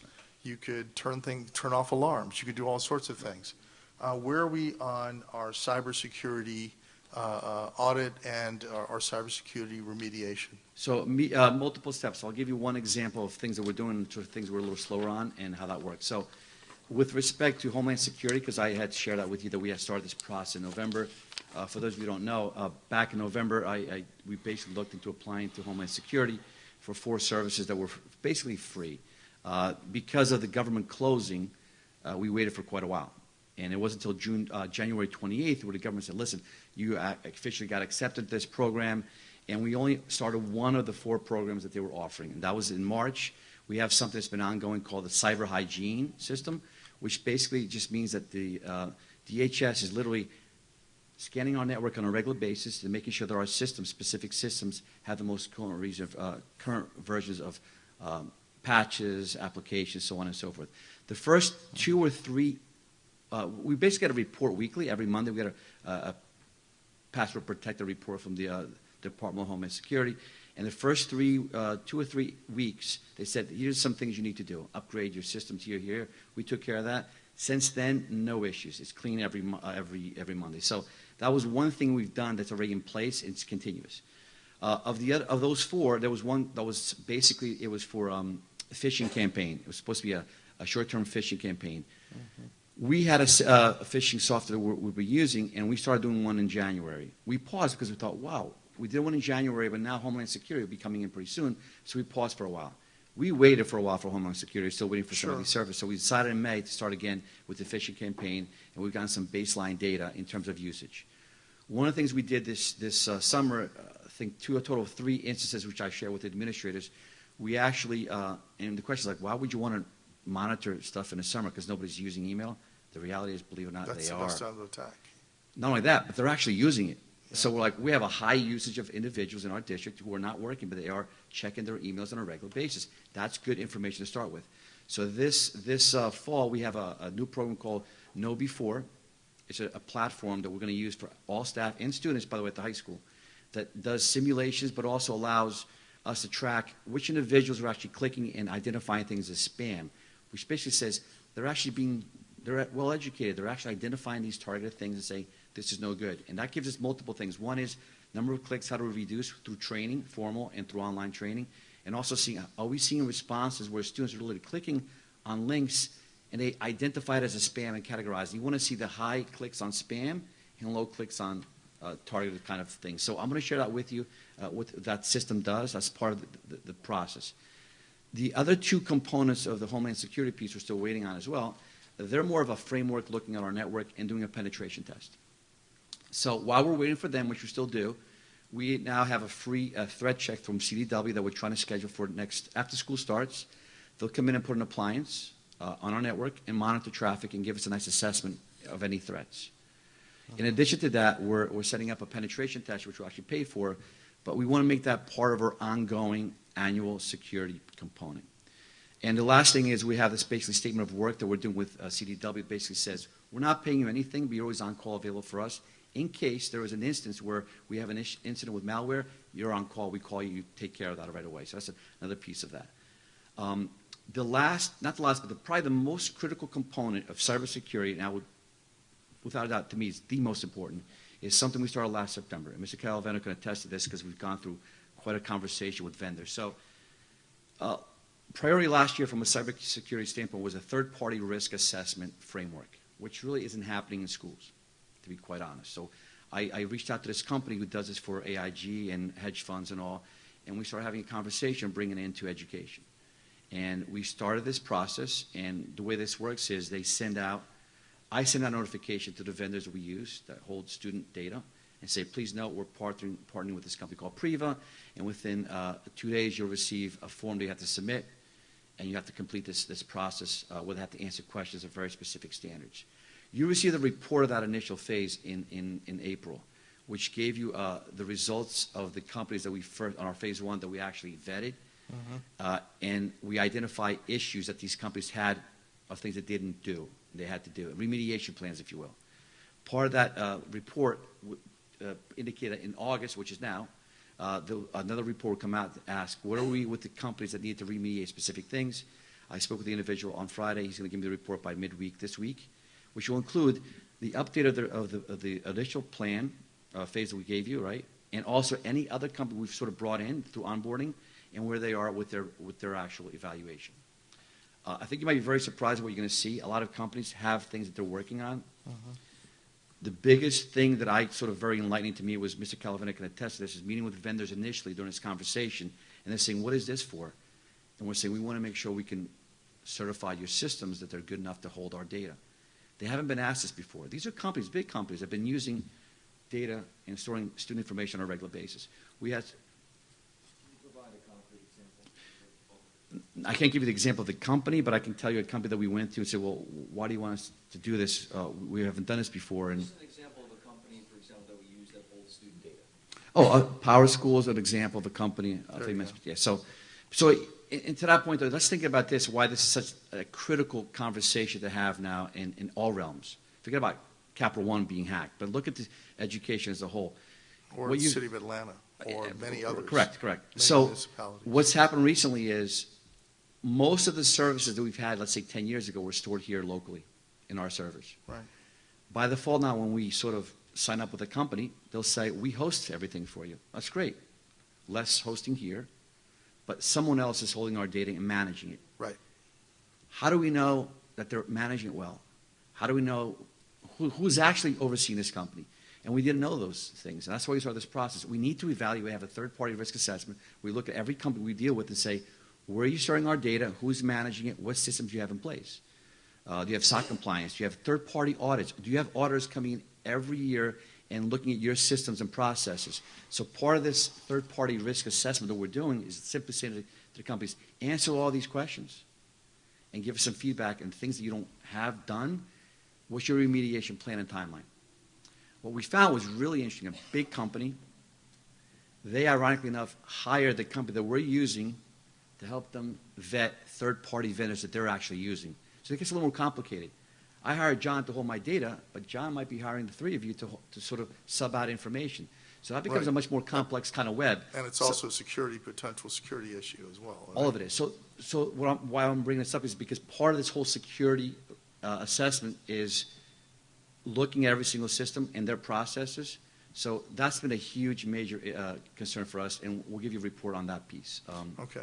I'm not going to extend anymore, but something I want to look at following up on this is I'd like to know for the major municipalities that were hit with ransomware, what remediations did they do afterwards, like in Atlanta? Right. You know, what are some best practices cases? You're doing amazing stuff, and the third-party assessment's fantastic. But it'd just be good to know Sure. for those major municipalities who got hit, what did they do after the fact Right. to address the issues? And how much money did it cost? Because a lot of this, by the way, Well, I Yeah, can yeah. understand, but how much does it course. cost if all of our data is either, you know, we're held for ransomware for, I don't know, $1 million, or if somebody has access to our student, parent, and teacher Yep. private information? if I may add one last point, is one of the things we'll do next is if we're having these companies go through that process, we want to maybe in 3-4 months go through the same process ourselves. Use that same system to evaluate ourselves and say, okay, what areas we need to work on, and come up with our own remediation plans. That's, by the way, ongoing. I think one of the critical things about this, really, you raised a really interesting point, and by the way, it's a very long process, not just with these companies, but in general, is that you can have a single person or a company come in and assess and leave. What I'm talking about is ongoing, Right, annual renewal and remediation Okay. process. So I'll Thank provide you. that information in the report to the board. Appreciate that very Okay. much. Thank you. You're very welcome. Ms. Mordecai? Hi, Mr. Santiago. Thank you for all of your hard work. To add on to that, cybersecurity is a part of Future Ready as well. That's one of the indicators. Right. So, okay. Future Ready. Mr. Alper and I are the two board members on that committee, and I'm glad to see that Kelly will be getting their bronze, hopefully. Oh, yeah. Hopefully. Right. And, There's no- and shout out to all the Kelly Elementary faculty and staff who's on the committee and working hard. The after-school cart.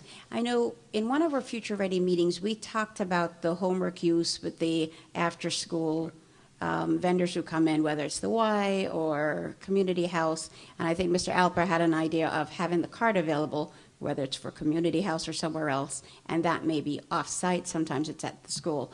You didn't talk about that. Well, that's part of the cards that are available for people to use in those schools. So that was one of the recommendations as part of the after-school program. Can Okay.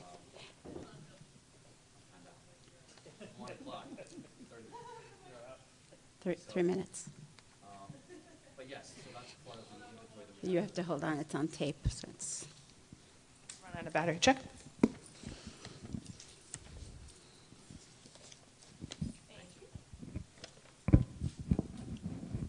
So for like Community House, they would have to bring it to Community House as opposed to it being in the library. And that's what we talked about. If they... Yeah, if- I misunderstood that one. I thought within the schools, if we had programs after school, that we'd have Within the them schools, use yes. the But what about a Community House where a significant population actually goes there?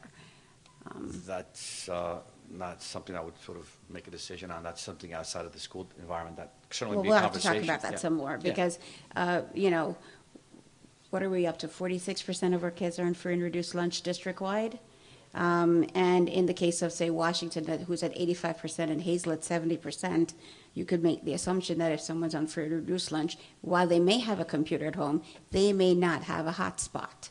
And that's one thing I've been asking for years now, both as a town liaison, Board of Ed liaison to the town council, and as a board member. Are we trying to find out members of the Chamber of Commerce who have hotspots? Are they willing to share that information? If they have guest passwords so that a child who's sitting at home can log in with one of the computers they've brought home? I know you talked to Councilwoman Castellina as well about this, and she was working on it, but There it was kind a of stalled. There was a question as to whether or not there were locations like Starbucks or Panera Or that might McDonald's provide- or wherever. Right, and but actually going to people in town who have a business and say, would you open up your Wi-Fi to students? We didn't have that conversation. It's more Well, they already have it open if they have a guest if they do, it's correct. password. And the students, So just making a list available Right. to students that when they're at home and they're near one of these hotspots, they can log in with the guest password Right. and do their book report as opposed to going to the library. I don't know if you've gone to the West Orange Public Yeah. Library recently. and it's funny, you raise a really interesting kind of situation where I yell at my son all the time because everywhere he goes, and they do this really well, they look for open hotspot. And they'll actually, my son will go to a restaurant, can I have your password? I'm like, and they give it to him, which is fine, but he's asking politely for it. But I said, don't go to an unprotected network, right? So But if it's same a thing with book airports. So report, that becomes not also, shopping. I wouldn't want to recommend that because of a security issue on our Chromebooks, but yeah, I think my son's 14, most people students in that range they're very savvy in terms of connecting to every network. But yes, we could try to come up with a list and see what's available. Okay. But the other thing by the way, you raised about having access throughout the town is not something that's actually feasible because we can't do it. Putting access points on. Well, on not towers, yeah. every single, Right. business in town, but I would say a select few, certain strategic points throughout the town. I'm happy to see the summer loaners, because a lot of our students, I know we don't always agree on the board about this, but for the students who have summer assignments, they do need to borrow that. Just clarification, that would not be a loaner, that would be the students who keep their existing Chromebooks over the summer. Yes, yes, yeah, but you also have the loaners as well. One question about the distribution. I know it's either September 4th or 5th is a pep rally. That may not be a day to hand out Chromebooks, because they're going to be at the pep rally afterwards. Though they'll be in school in the morning and doing phys ed. Hopefully they'll go home and put the Chromebook away safely and then come back for the rally. It's worth, but yeah. Okay, just make a point of, I guess, letting them know that they need to do that. For the obsolete desktops, I've asked a few times as well, and I know it didn't happen.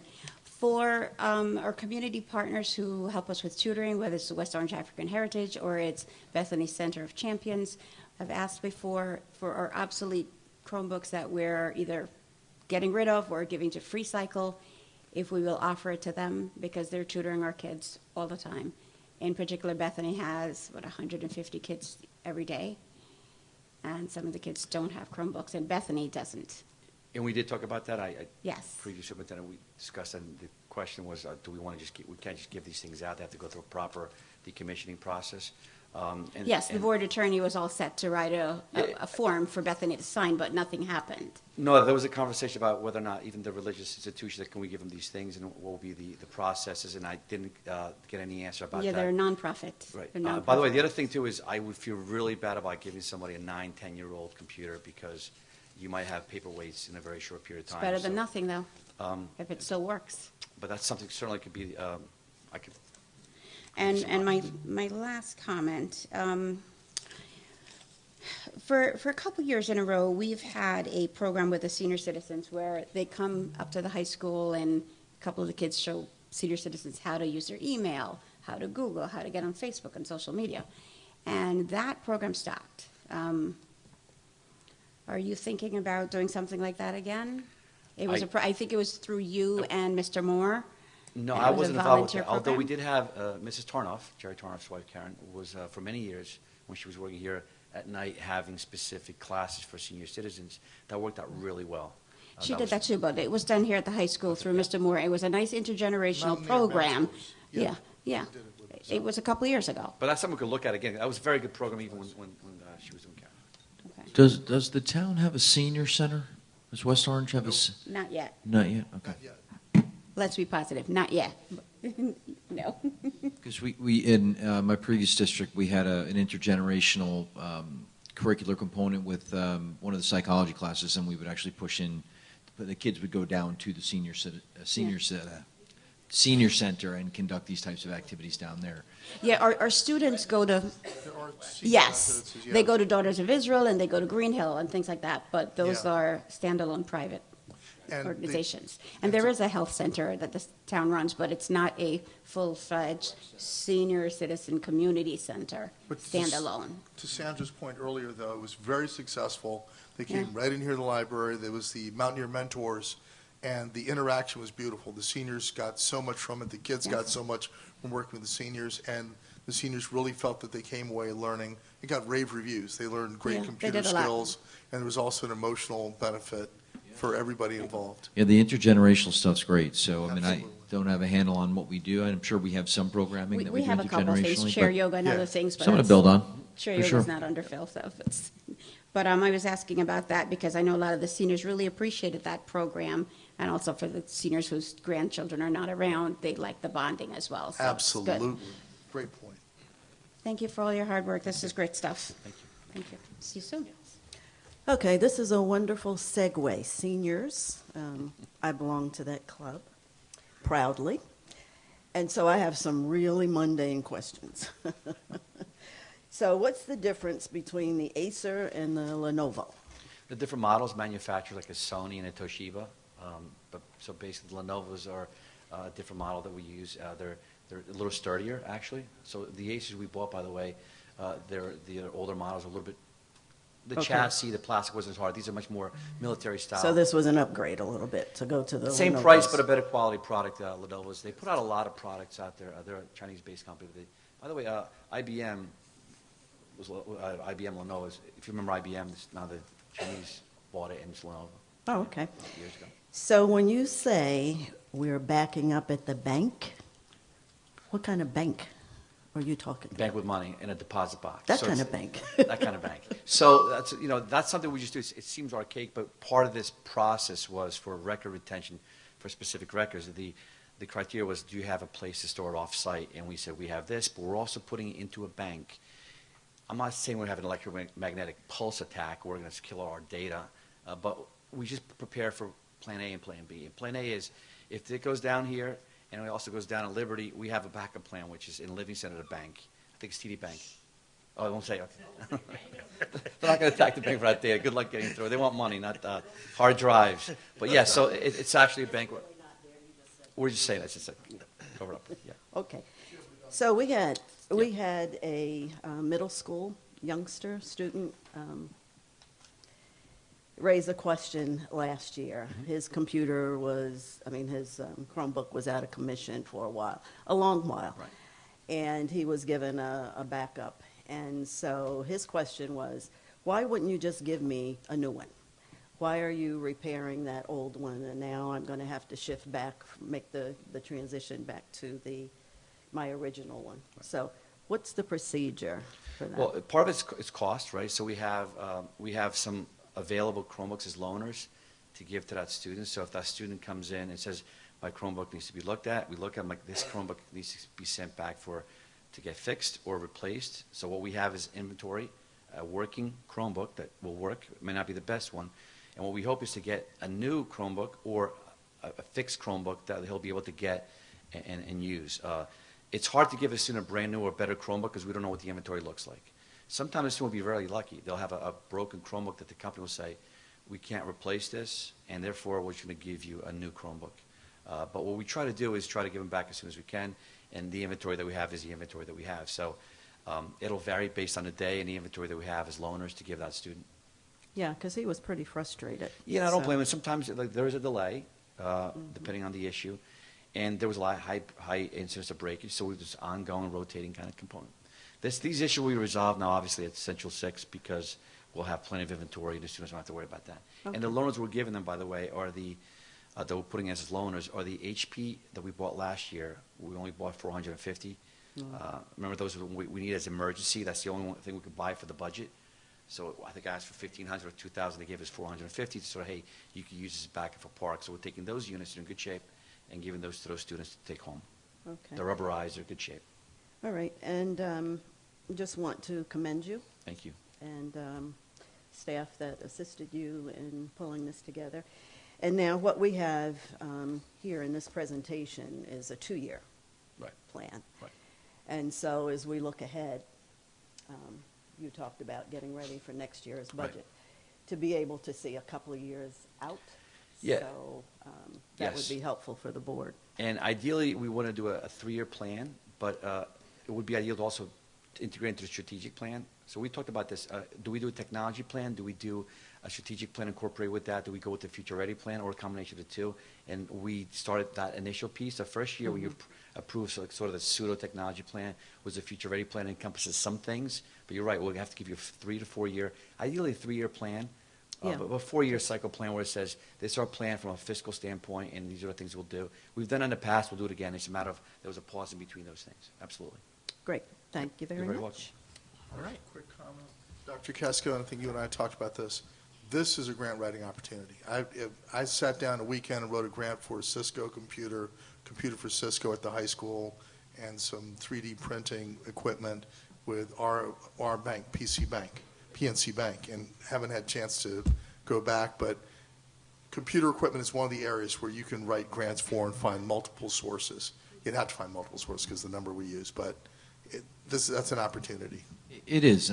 The only caveat I always put forth when it comes to grants for funding cyclical purchases, is that, so if we're able to get a grant which funds part or this entire cycle this time, is it something that, and that doesn't say that's not a positive, but it just means that the next cycle we may actually have to find the money. So it's just something to always consider, is the sustainability moving forward, the fiscal sustainability of moving forward.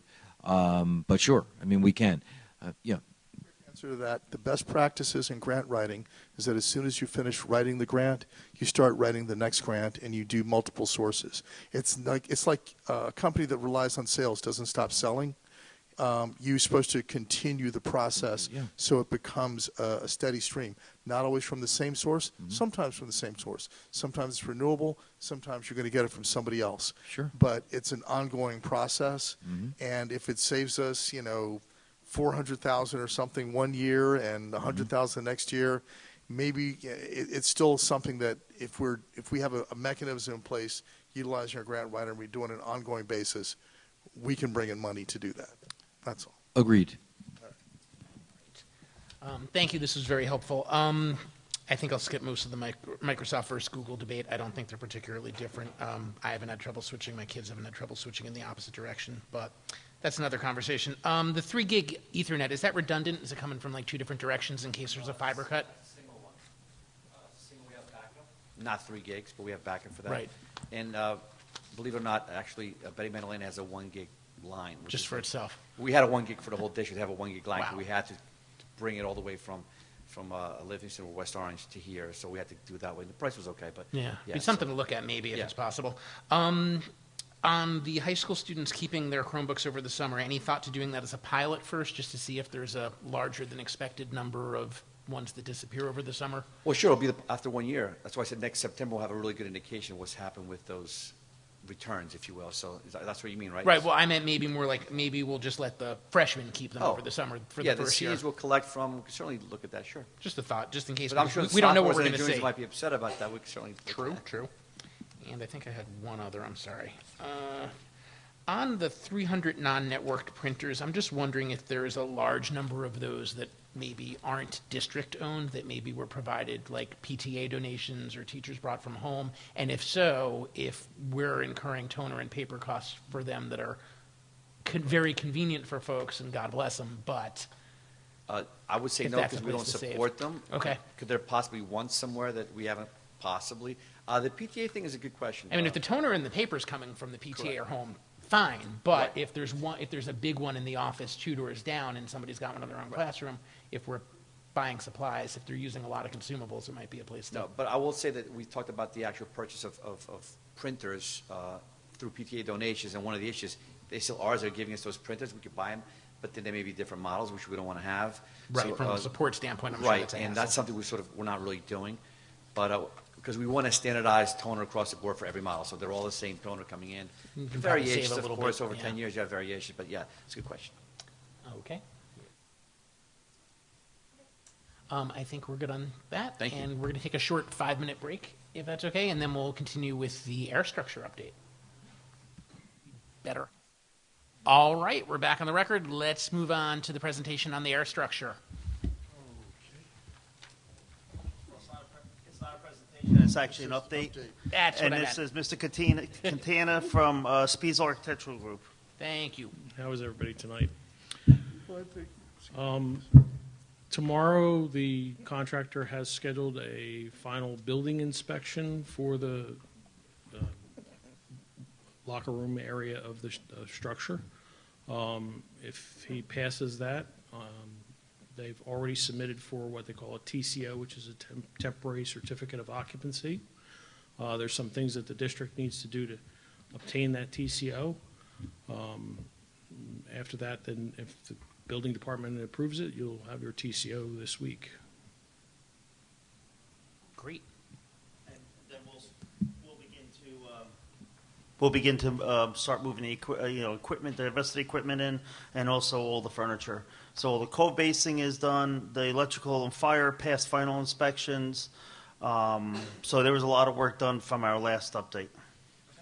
That's good to hear. We'll do board questions. Go ahead. Actually, I have one question. I know a lot of the furniture was kept in the Trailers. the trailers and pods outside of the bubble right now. I was just wondering if you know what the status of that furniture and the equipment is. I know the weight room stuff is back in the bubble and it looked fine, but just wondering about the furniture that was stored. Once we receive the TCO, that furniture will go back into the bubble. Oh, you're looking at for the condition? Yes, I'm sorry. We were told the furniture was fine, that it can go back into the bubble without purchasing new equipment. We may need a conference table or one or two other pieces, but the majority of the furniture can be moved back in. Oh, great. Mr. Robertson. I'm good, thank you. Okay. Ms. Marquette. Hi, Mr. Catania. Thanks for coming again. I was told that some of the furniture might have been left out in the elements. Some things got wet. Is this any validity to this? Anything got wet? Anything has damage?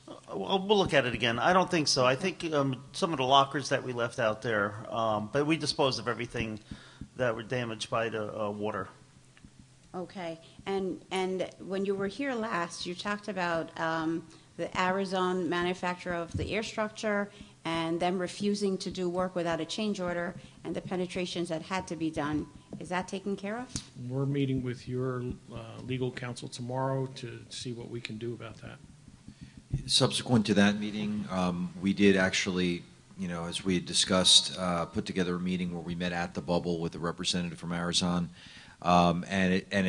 it's clear that the difference that they have, Arizon has with the general contractor, seems to be, as far as they're concerned, irreconcilable, which is why we've decided to bring board counsel into it to see what legal options we have at this time. So just to clarify what those cut-throughs are,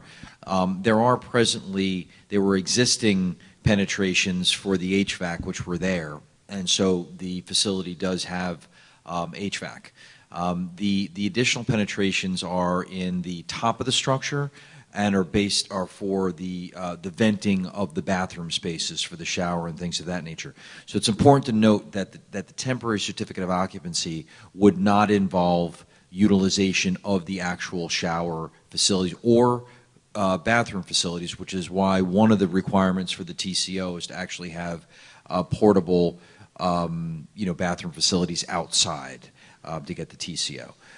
So we're trying to get that that difference resolved, or at least take legal recourse so we can do that. One other update, which wasn't mentioned by Mr. Catania, is the fact that the lockers are slated for installation in the second week of October. Wow. Yeah, I just think it is a reference point. It's worth noting that the construction, the initial construction on the interior of the structure started in late April, and so. So in terms of kind of, and the original end game on the project was the second week in August. So when you think about it in terms of, our delays, I mean, presently we're only, approximately a week or so behind what the original completion date was, and the completion is not able to finish because of this irreconcilable difference between the two vendors, which we have made every effort to resolve presently, and now we're going to seek legal recourse. Okay, so the other thing I wanted to add is, well, technically, while it may have physically started in April, this ongoing air structure project has taken 2 years, really. So I just want to add that. Thank you. The interior structure bid, based upon the notes I have here, was in April of 2019. Is that accurate? So the bid on the interior job, I can't speak for the shell, but just in terms of the notes I have here, that bid came out in April 2019. Actually, I stand corrected. The original substantial completion date was July 24th, 2019, and the construction started in April of 2019. So the construction started shortly after the bid was awarded, and in the early stages of the project, it was moving along well. There was really no indication that the construction completion date would not be met. There were weekly meetings, and I'm not exactly sure. Maybe Mr. Catana, maybe you can advise as to kind of where would you suggest things start to kind of detour? I believe they were waiting for stuff to get done by the bubble manufacturer. They were waiting on some products, and I think something was wrong with something they had gotten, and they had to get new products. So it's a combination of small things that kept them from working, but nothing that I can remember that's major. Plus, I believe there was a issue with the permits. That was early. That was early on. That was early on. Yep. They didn't have, so they got in and were able to do whatever demolition work that they had to do, but they couldn't do any plumbing work or any electrical work until they resolved their permit issues. I will never recommend them individually. I'm not speaking on behalf of the board, but personally, I would never recommend them to any school district. It is part of the problem with public bids, and it's part of the problem with getting the lowest Wow. responsible bidder.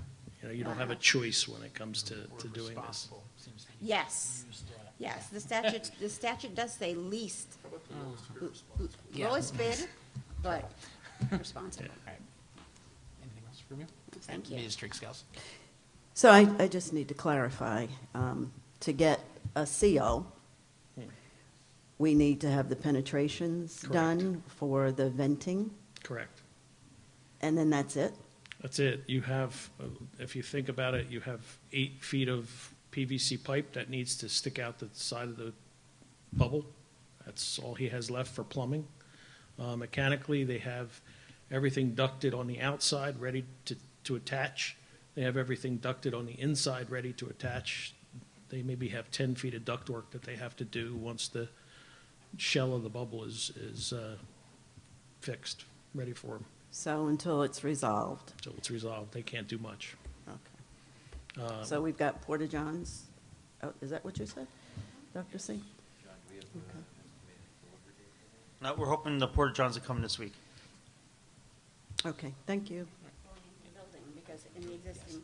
Always an option. Yeah. Just to clarify for folks, vents in this context that the penetrations are waiting for don't mean air ventilation. They mean the top end of the plumbing stack, without which drainage doesn't Correct. happen and you can't Correct. flush anything. The air structure itself, so you realize it changes the air in the space 10 times in an hour.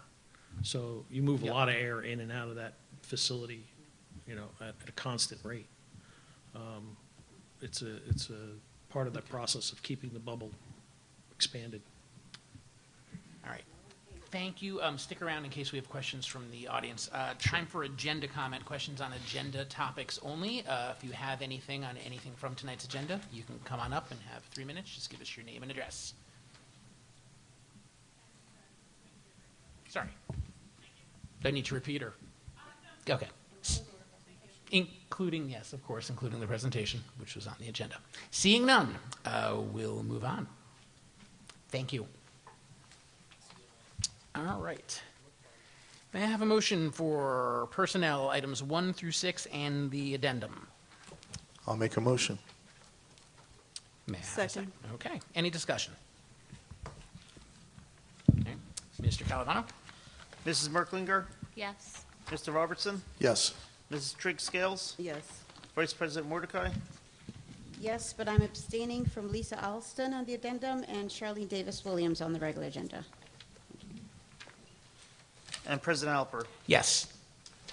All right. May I have a motion for curriculum and instruction numbers 1 through 5? And the addendum. And the addendum, sorry. I'll motion. Do we have a second?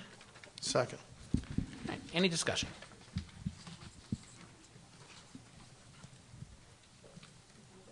I'll do it in a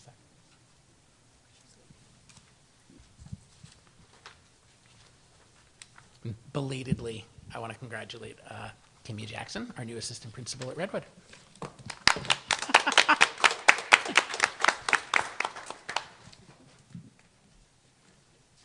Okay. Mrs. Merklinger, Yes. Mr. Robertson, Yes.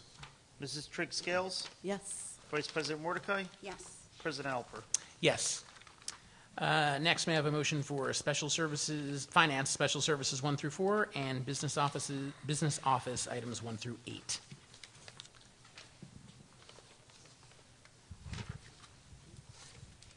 So moved. I'll second. All right, any discussion?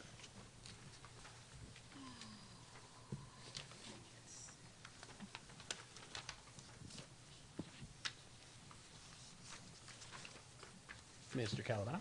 Mrs. Merklinger, Yes. Mr. Robertson, Yes. Mrs. Trigg Scales, Yes. Vice President Mordecai. I'm sorry, is Mr. Santiago still here? No, huh? I just have one question. On the insurance for the technology, it's plus the existing, right? Or including it? What is it? Number 7? Or the insurance says 1,700 devices? Does that include the existing, or is it just for the new purchase? I believe it's for the new purchase, but I'll double check. Okay, thank you. My vote is yes. President Alper. Yes. All right, and we have no reports. Next up, petitions and hearings of citizens. You can come up and talk to us about any topic at all. 3 minutes on the clock. Just again, give us your name and address. Mr. Kramer.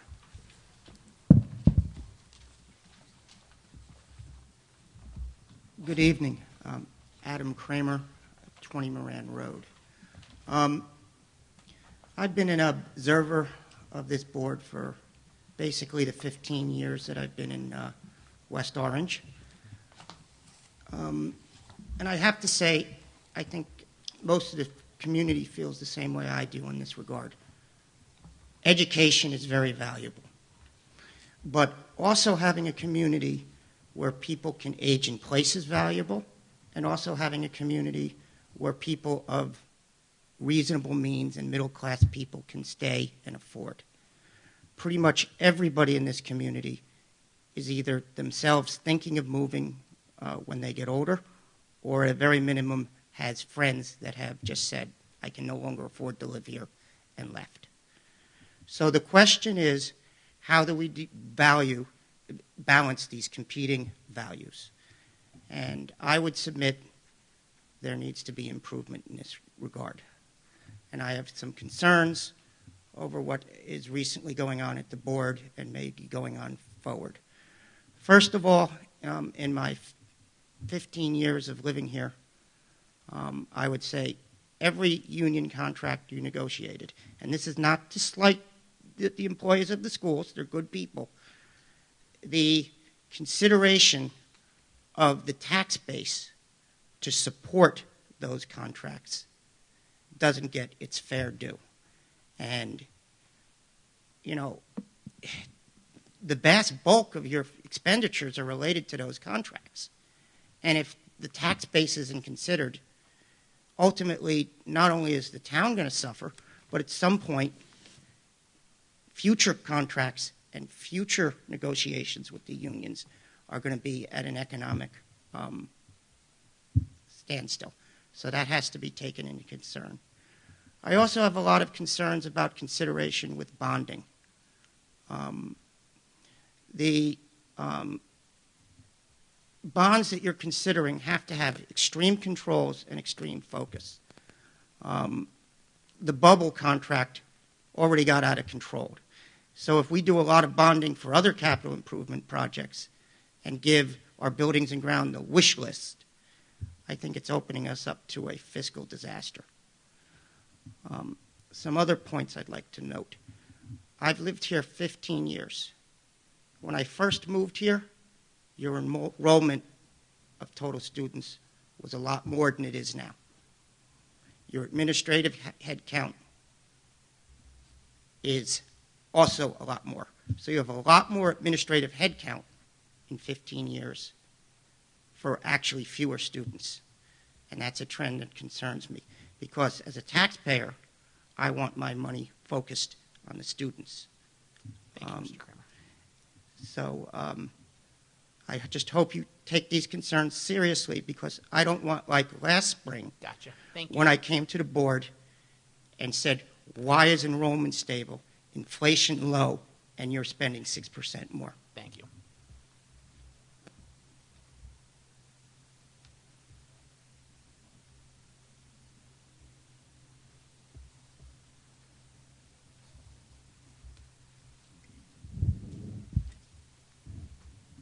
Good evening, Ron Charles, Colonial Woods Drive. Tonight, I'm here with Nicole Fensky, the president of the West Orange Cheerleading Booster Club. I'm here on behalf of James Rawls, the West Orange End Zone Club Booster Club for football. We want to publicly thank the board for their support in the carnival. It was a tremendous community event, so we want to publicly thank the board. We also want to publicly thank the superintendent, the assistant superintendent, who at that time was the acting superintendent, Mr. Caravano and his team, Principal Moore, Athletic Director Ron Bly, the buildings and ground staff for their work. And also we'd like to thank the hundreds, if not thousands, of people who came out to the carnival and had a good time and a great community event. So we want to publicly thank you guys for that. We also want to thank our President Alper, who Saturday was at the scrimmage game, who also turned into a volunteer and manned the grill and helped us as we fed Camden High School, who came up. We fed them with a barbecue with our team, so it was good camaraderie for the teams. It was a nice event.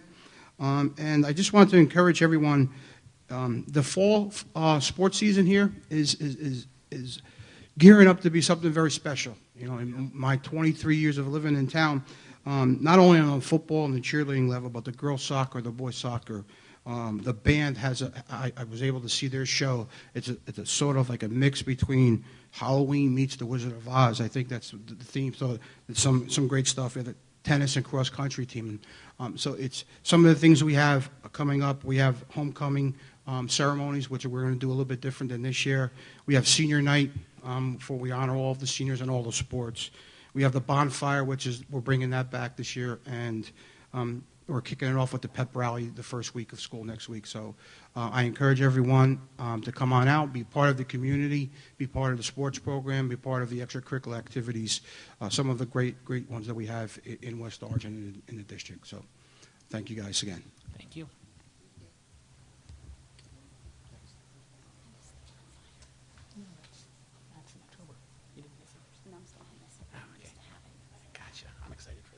Susan Duarte, 14 Coing Place. I have a couple questions. What is the situation with the water quality at the high school, the air quality at the high school? And also, I live in the Gregory neighborhood, and I am frequently going by Gregory School. Why is there no like yellow tape up or construction fencing around where they're taking out the trailers? It's an accident waiting to happen. Not only do kids, play in that playground all the time on the field, there's people walking their dogs. I mean, there's just crap all over the place. And lastly, over by the soccer field, there are weeds, there's garbage, there's stuff in the parking lot. People come from all over to see the kids play. There's a soccer tournament here in a couple of weeks. We only have one chance to make a first impression. Not a good impression, so it needs to be addressed. Thank you. Okay. Anyone further? All right, seeing none, Dr. Kesko. If you want to. Yeah, thank you. I was actually just on the soccer field today. I was touring the outside of the building with Mr. Moore. But let me talk a little bit about the water and the air quality. As I mentioned in my opening report, all of our, with the exception of one drinking fountain at the high school, I'm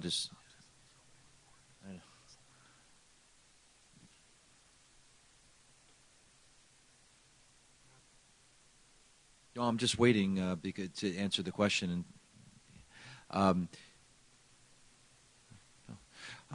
So the water quality, as I mentioned in my opening report, all of our drinking fountains, except for one in the Pleasant Valley Way facility, have been cleared by the environmental company with which we've been working for drinking. In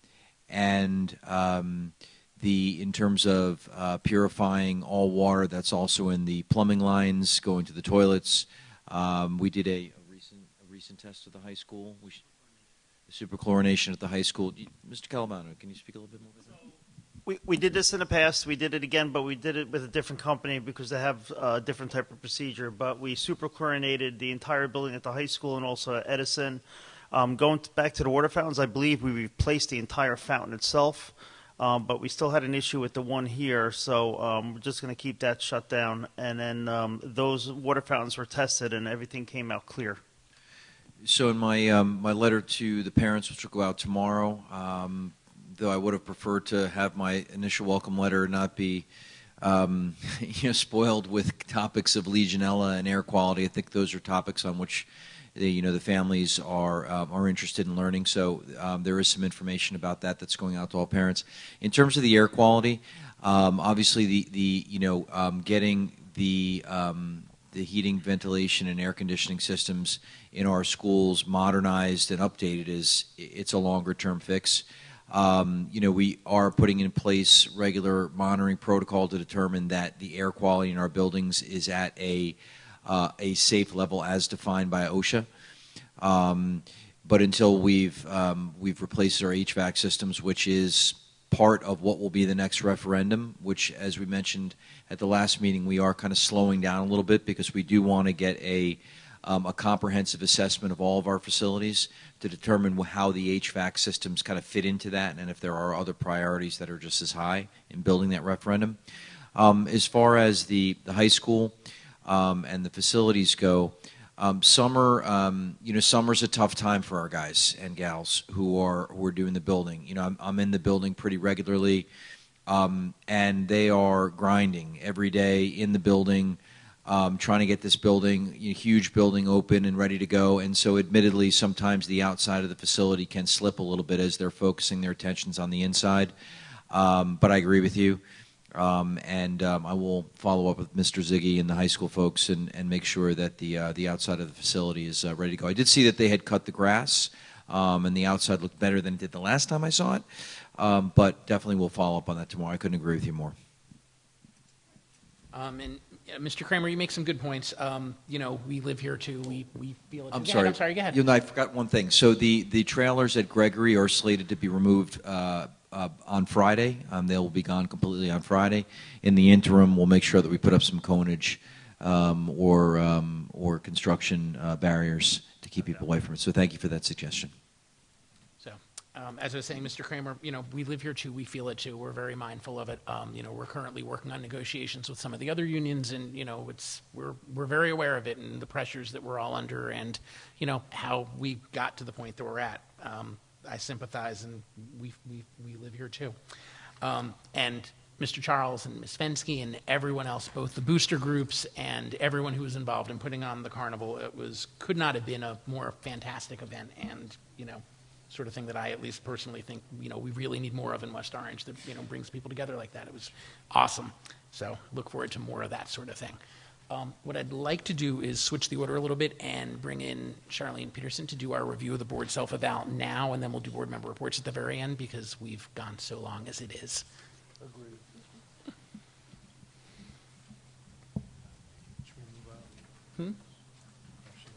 I think she takes the podium. Oh, you don't have screens, right? Oh, okay.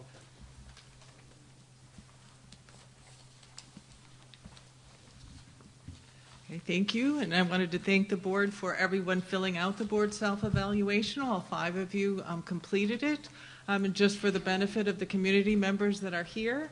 The state used to require that boards evaluated themselves annually, and about 5 or 6 years ago they relaxed that requirement. It used to be part of the CUSAC, and so now we say that boards that continue to fill out the board self-evaluation do it because it's a good governance practice, that if you're holding the rest of the district accountable, you also should hold yourselves accountable for the work that you're doing, and a board self-evaluation allows you the opportunity to reflect on the work that you've done in the past year. So New Jersey School Boards has an online tool that allows each board member to fill it out individually, and then the results are automatically compiled. They're anonymous results, so tonight I'm here to present those compiled results, recognizing that this is also one of the steps that boards that are interested in attaining a board certification that New Jersey School Boards offers, that this is one of those requirements. And for this board, this is the final requirement for the board to, attain the certification based on all the other work that they've done. It requires 16 hours of training together as a board. It requires the board to have had their policy manual reviewed by New Jersey School Boards. It requires a review of one of their bargaining agreements to pass the governance section of CUSAC, and now to complete this board self-evaluation. So I'm here tonight just to do a brief overall summary of the board self-evaluation. And I think really, based on looking at it, tonight's probably more of a benchmark, that the timing of what the board has been going through. I think 6 months from now, this board self-evaluation will look a lot different than where we're at right now. So I think I appreciate the fact that we have this starting point so that we now really can measure, the progress that we hope to make. So just wanted to, kind of also talk a little bit, as the board looks through it, you'll see that there were some comments that had to be redacted. So I just wanted to explain that process, that we have to make sure that this board self-evaluation focuses on the work of the board, and that we don't necessarily make reference to either individual board members, individual staff members, make evaluative comments in here. The purpose is for the board to evaluate the board's work. So we have to make sure then that the board self-evaluation stays focused on that. So the board self-evaluation is based on a 4.0 scale. So I went through the 9 indicators and saw that the overall average that the board evaluated itself on those 9 indicators was a 3.0. So I looked to see what it was last year, and it was the very same. So then looked at the areas. So the lowest scores the board gave itself were a 2.6, and that was in planning, board operations, and board superintendent relationships. The highest the board gave itself was a 3.2, and that was in finance and board and staff relationships. So I'm just going to kind of briefly go through and point out some of the highlights. And again, as I'm talking about this, these are not necessarily my thoughts or my comments, but basically kind of restating back to the board what you said about yourselves. So that just to explain the first page talks about values. What do you value as a board? So what we look for in New Jersey School Boards is, how did you evaluate student achievement? Recognizing that that should be the most important work that you do as a board. So you'll see that the board gave it a 3.0. So while it wasn't one of the highest scores that the board values, I mean, it is higher than some, but I guess what I ask the board as you continue to reflect on your work, that you think about student achievement and the importance that it should play in the work that you do. It may be the case that this may be a confusing question, especially because it's the very first thing that comes up, yes. And that some may be answering this based on how they think that the board as a whole has done in certain yes. areas, okay. As opposed to what do I think as a board member should be the most important to a good school board. That's exactly what I answered. I thought okay. that as I was filling, I did it right, but I was halfway through and I said, oh, wait. Okay, I will take that feedback. If it was what we valued, it would be student achievement would be at the top of the list. I know. I think, yeah, thank you, Ken. Because that's what I took it as too. Because I think we all take student achievement more seriously, but I think some of us legitimately think that there's some things that we could have done better. Yeah. Okay, great. But that it certainly should be higher. Okay, great. Thank you for that clarification. Okay, let's open it up to page 2 then, where the board looked at planning. And like I said, this is one of the areas that the board scored itself, the 2.6, which was tied for one of the lowest scores. So one of the things you'll look at as you look across the board scores, you'll see that you kind of have had different thoughts about where the board is in this area. And I think as you read the comments and look at it, it's almost to me one of those areas where the board said, you know what, we recognize the importance of planning, we recognize the importance of monitoring the progress and the updates, but this was a challenging year and we just weren't in that place right now and we just didn't have that opportunity. So, just would suggest that, we make sure that that it does get the attention that it needs next year and that we do have a plan in place for doing that. The other thing, as we move forward, there's two sections to this. That the top part talks about the board, and then the bottom part, you were asked to evaluate yourself, as an individual, about you as the board member. And one of the things you'll see is there's a pretty big disparity in how we said the board does versus how we said we do. In almost every case, the board members said they themselves were either commendable or good, and on the top, the board not so much. So ideally, those scores should be flip-flopped, that we would like to see that we can accomplish more as a group. The synergy of us working together as a team should be greater than what any one of us can accomplish individually. So again, something for future consideration. I would use a sports team analogy in a way. You can have a team, or like the last Cavaliers team, you can have a team where each person feels really competent in doing what they do well at their position, but they're still gelling as a team. And we were dealing with a significant, huge, massive change management while trying to gel as a team. And so I would probably agree with all the individual scores, because I think that everybody here individually brings a lot to the table. I think this is a very talented, super smart, experienced crew in different areas, but it's coming together as the team during change management that I think has been the challenge. And if we were to compartmentalize stuff, I think we'd all agree that we did great in finding this gentleman here. But it's trying to get all those other things done while trying to find our fearless leader, right? So, yeah. Well, and I think that's why I feel like this is basically a benchmark for us to move forward from, recognizing that there were so many moving parts during this time. The next section on page 4 was policy. So here we kind of look at a couple things in policy. Do we as a board recognize our role as a policy-making body, making sure that we are avoiding the day-to-day operation of the district and making sure that we leave policy implementation to the staff. So you can see that the board has evaluated itself. It's saying that it does understand and recognize that. And then the board was also good about saying that it does review and update its policies on a regular basis, and made mention then of the transition the board is currently in moving to Strauss Esme Policy Service. Okay. In reading some of the comments, I just wanted to make a statement. There's a comment here about that the board wants to, as a whole, write the policies, and the opportunity for that.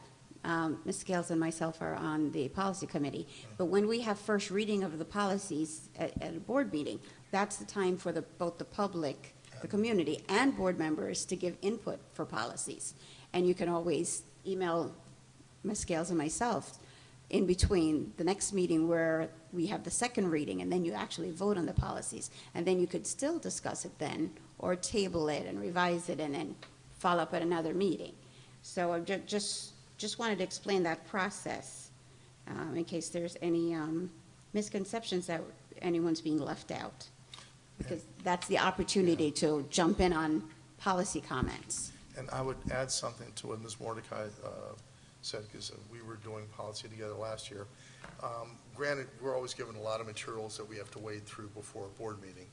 But even when we first get that policy, or aware that policy is going to be on there, we can even shoot questions to our policy chairs or comments even before that. And sometimes that becomes part of the policy discussion during that first reading. That, this is the first reading, but we did get some comments in already. And of course, we're also looking for the public's feedback. And we've gotten, depending what the policy was, like for special education, we got a wealth of public feedback. So it just depends on the area, but. And that's a 25-page policy. That's so a yes. 25, Wow. that was a bear. That was a 2-round bear. We revised that, so. But yeah, I mean, there's definitely an opportunity for board input. And I'd like to say too, going to, and having Ms. Trix Scales on board and focusing now on, is there a regulation supporting the policy was a good thing. Good, thank you. Okay, we'll move on to page 5 then, student achievement, and I think this kind of goes along with the earlier comment of if you look to see how the board evaluated student achievement, you can see that it's an area that the board does understand its role, and the board said that it focuses on student achievement as the basis of its decision making. I mean, the 4 of you said the board was commendable in doing that, so I think that kind of does correspond to what you were saying before. And I think there was kind of a common theme in the comments about the importance of data-driven decision making and making sure that the board has the data it needs to make the decisions that are before it. So I think also, in fairness to the board, once again, going through the change management, one of the things that we haven't had the opportunity for, well, some areas like ELA, we've had 3 presentations this year. Math, 6 to 8, to approve the new instructional program. We had presentations, opportunities for vendor presentations and committee involvement and all that. But across the board, because we had so many things going on, we haven't seen, and we have new board members, right, too? We haven't seen social studies. We haven't seen science in quite a while. We haven't seen a lot of, certain things. So our new superintendent is also looking at, well, where's the curriculum actually changed that the board may need to look at and readopt? And for new board members, where do we need to be doing a presentation because they haven't seen it before at all? And so I think these all factor into the student achievement area, both the presentations of the curricula and the data. And once again, managing change while needing all these things and then changing folks who are going to manage all those things. It's complex. I think it's it's the perspective on the data, it's the perspective on the programs that enables you to be, informed participants Yes. in the decision making, right? Yep. In review of initiatives as they come up, in budgetary recommendations. That's all perspective that enables you to be informed participants, Yep. as opposed to rubber stamps, which we don't want. Right. Right? Exactly. Yeah. I know you do. You're wonderful. Yep, I think we call it informed oversight. Yep. So, okay, we'll move on to finance then on page 7.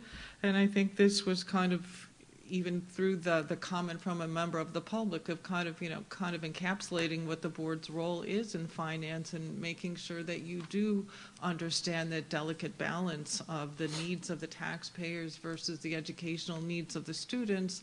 And, what does that look like? How do you maximize those opportunities for the students at a price that the community can afford? And, that looks something different for every community. And so, the challenge becomes, as our student needs, as our facilities needs are increasing at the same time that we're under a 2% cap, how do you do that? Again, recognizing that we have that responsibility to both the community and the students.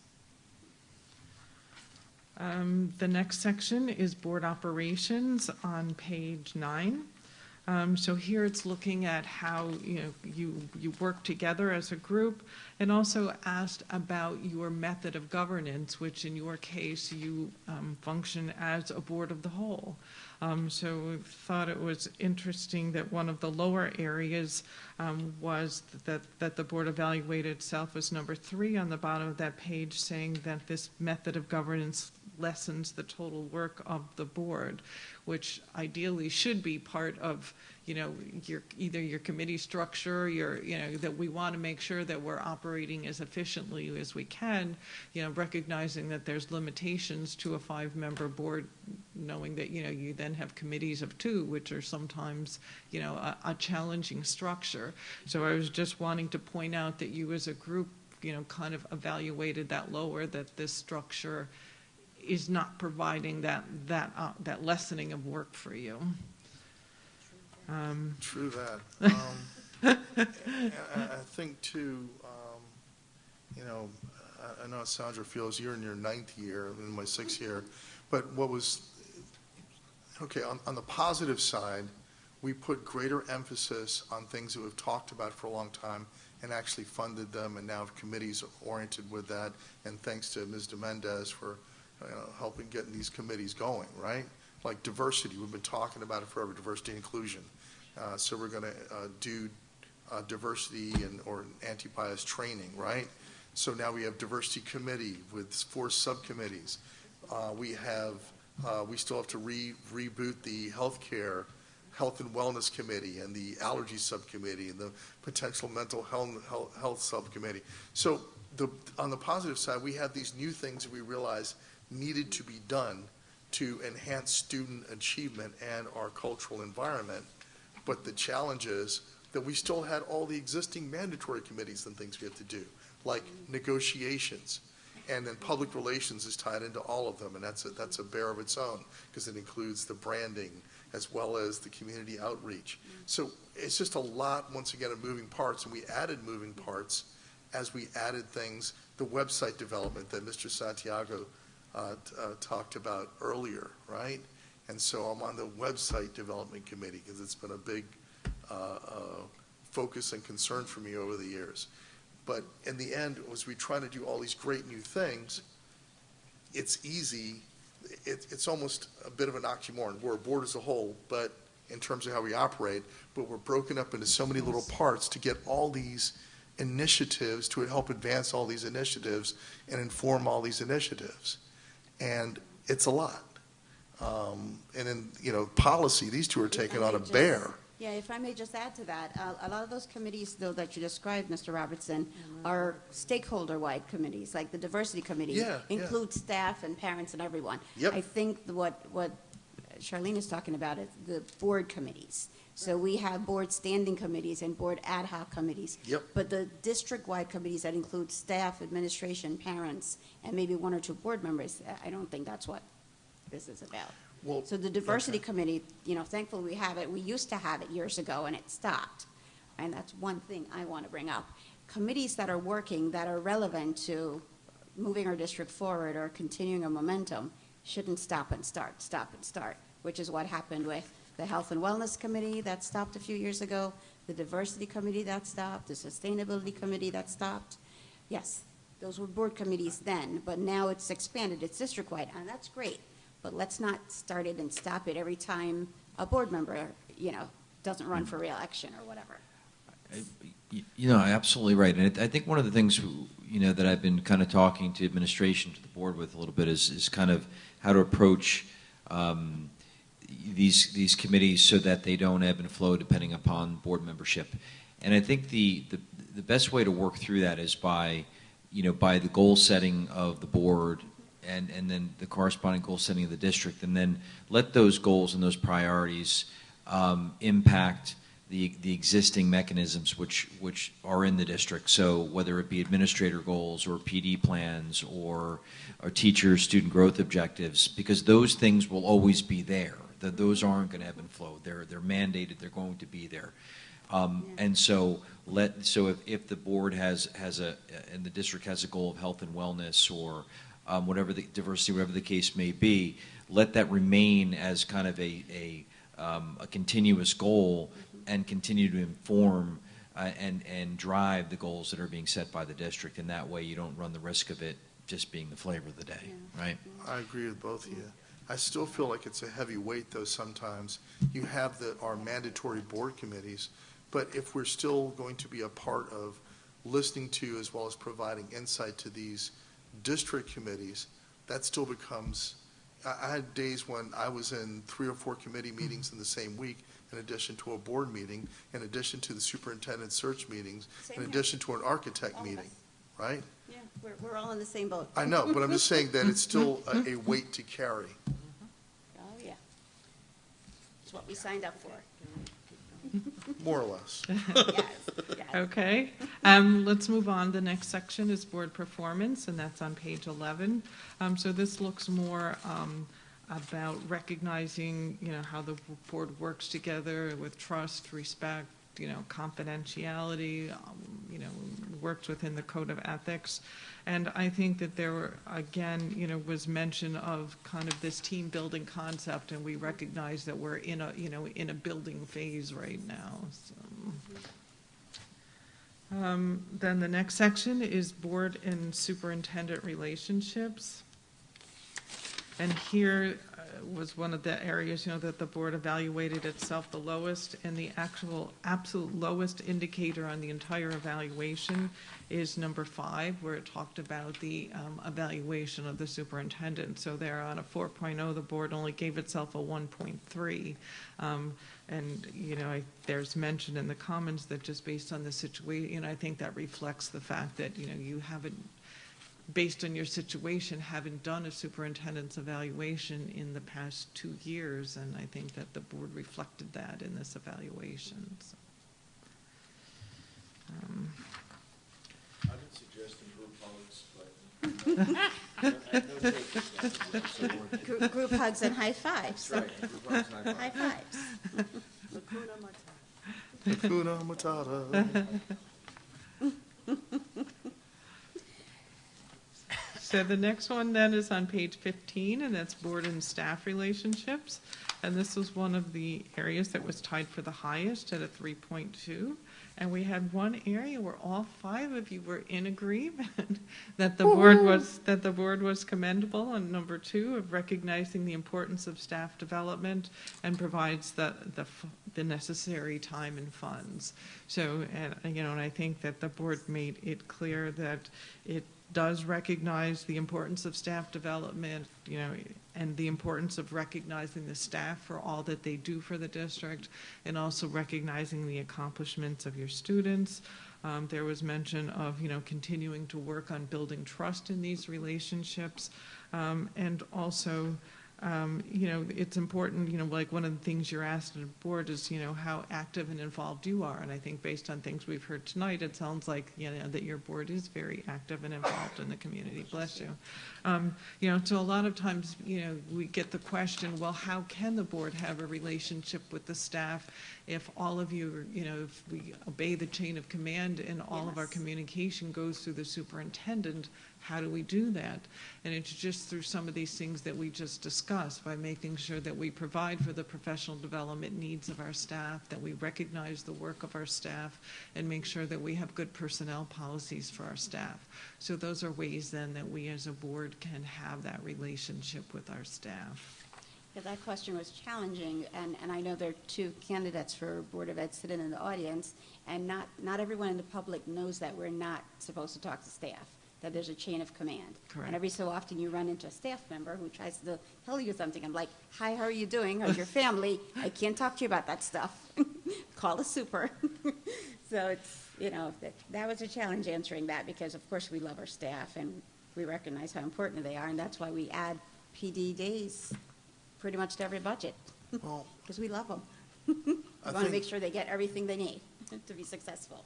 I think, too, that there were opportunities for the board to join in appropriately in recognizing staff, too, whether it's the 2 parade of honors events that we have a year, as well as going to events where our staff are recognized, like when we saw Kimmy Jackson being awarded.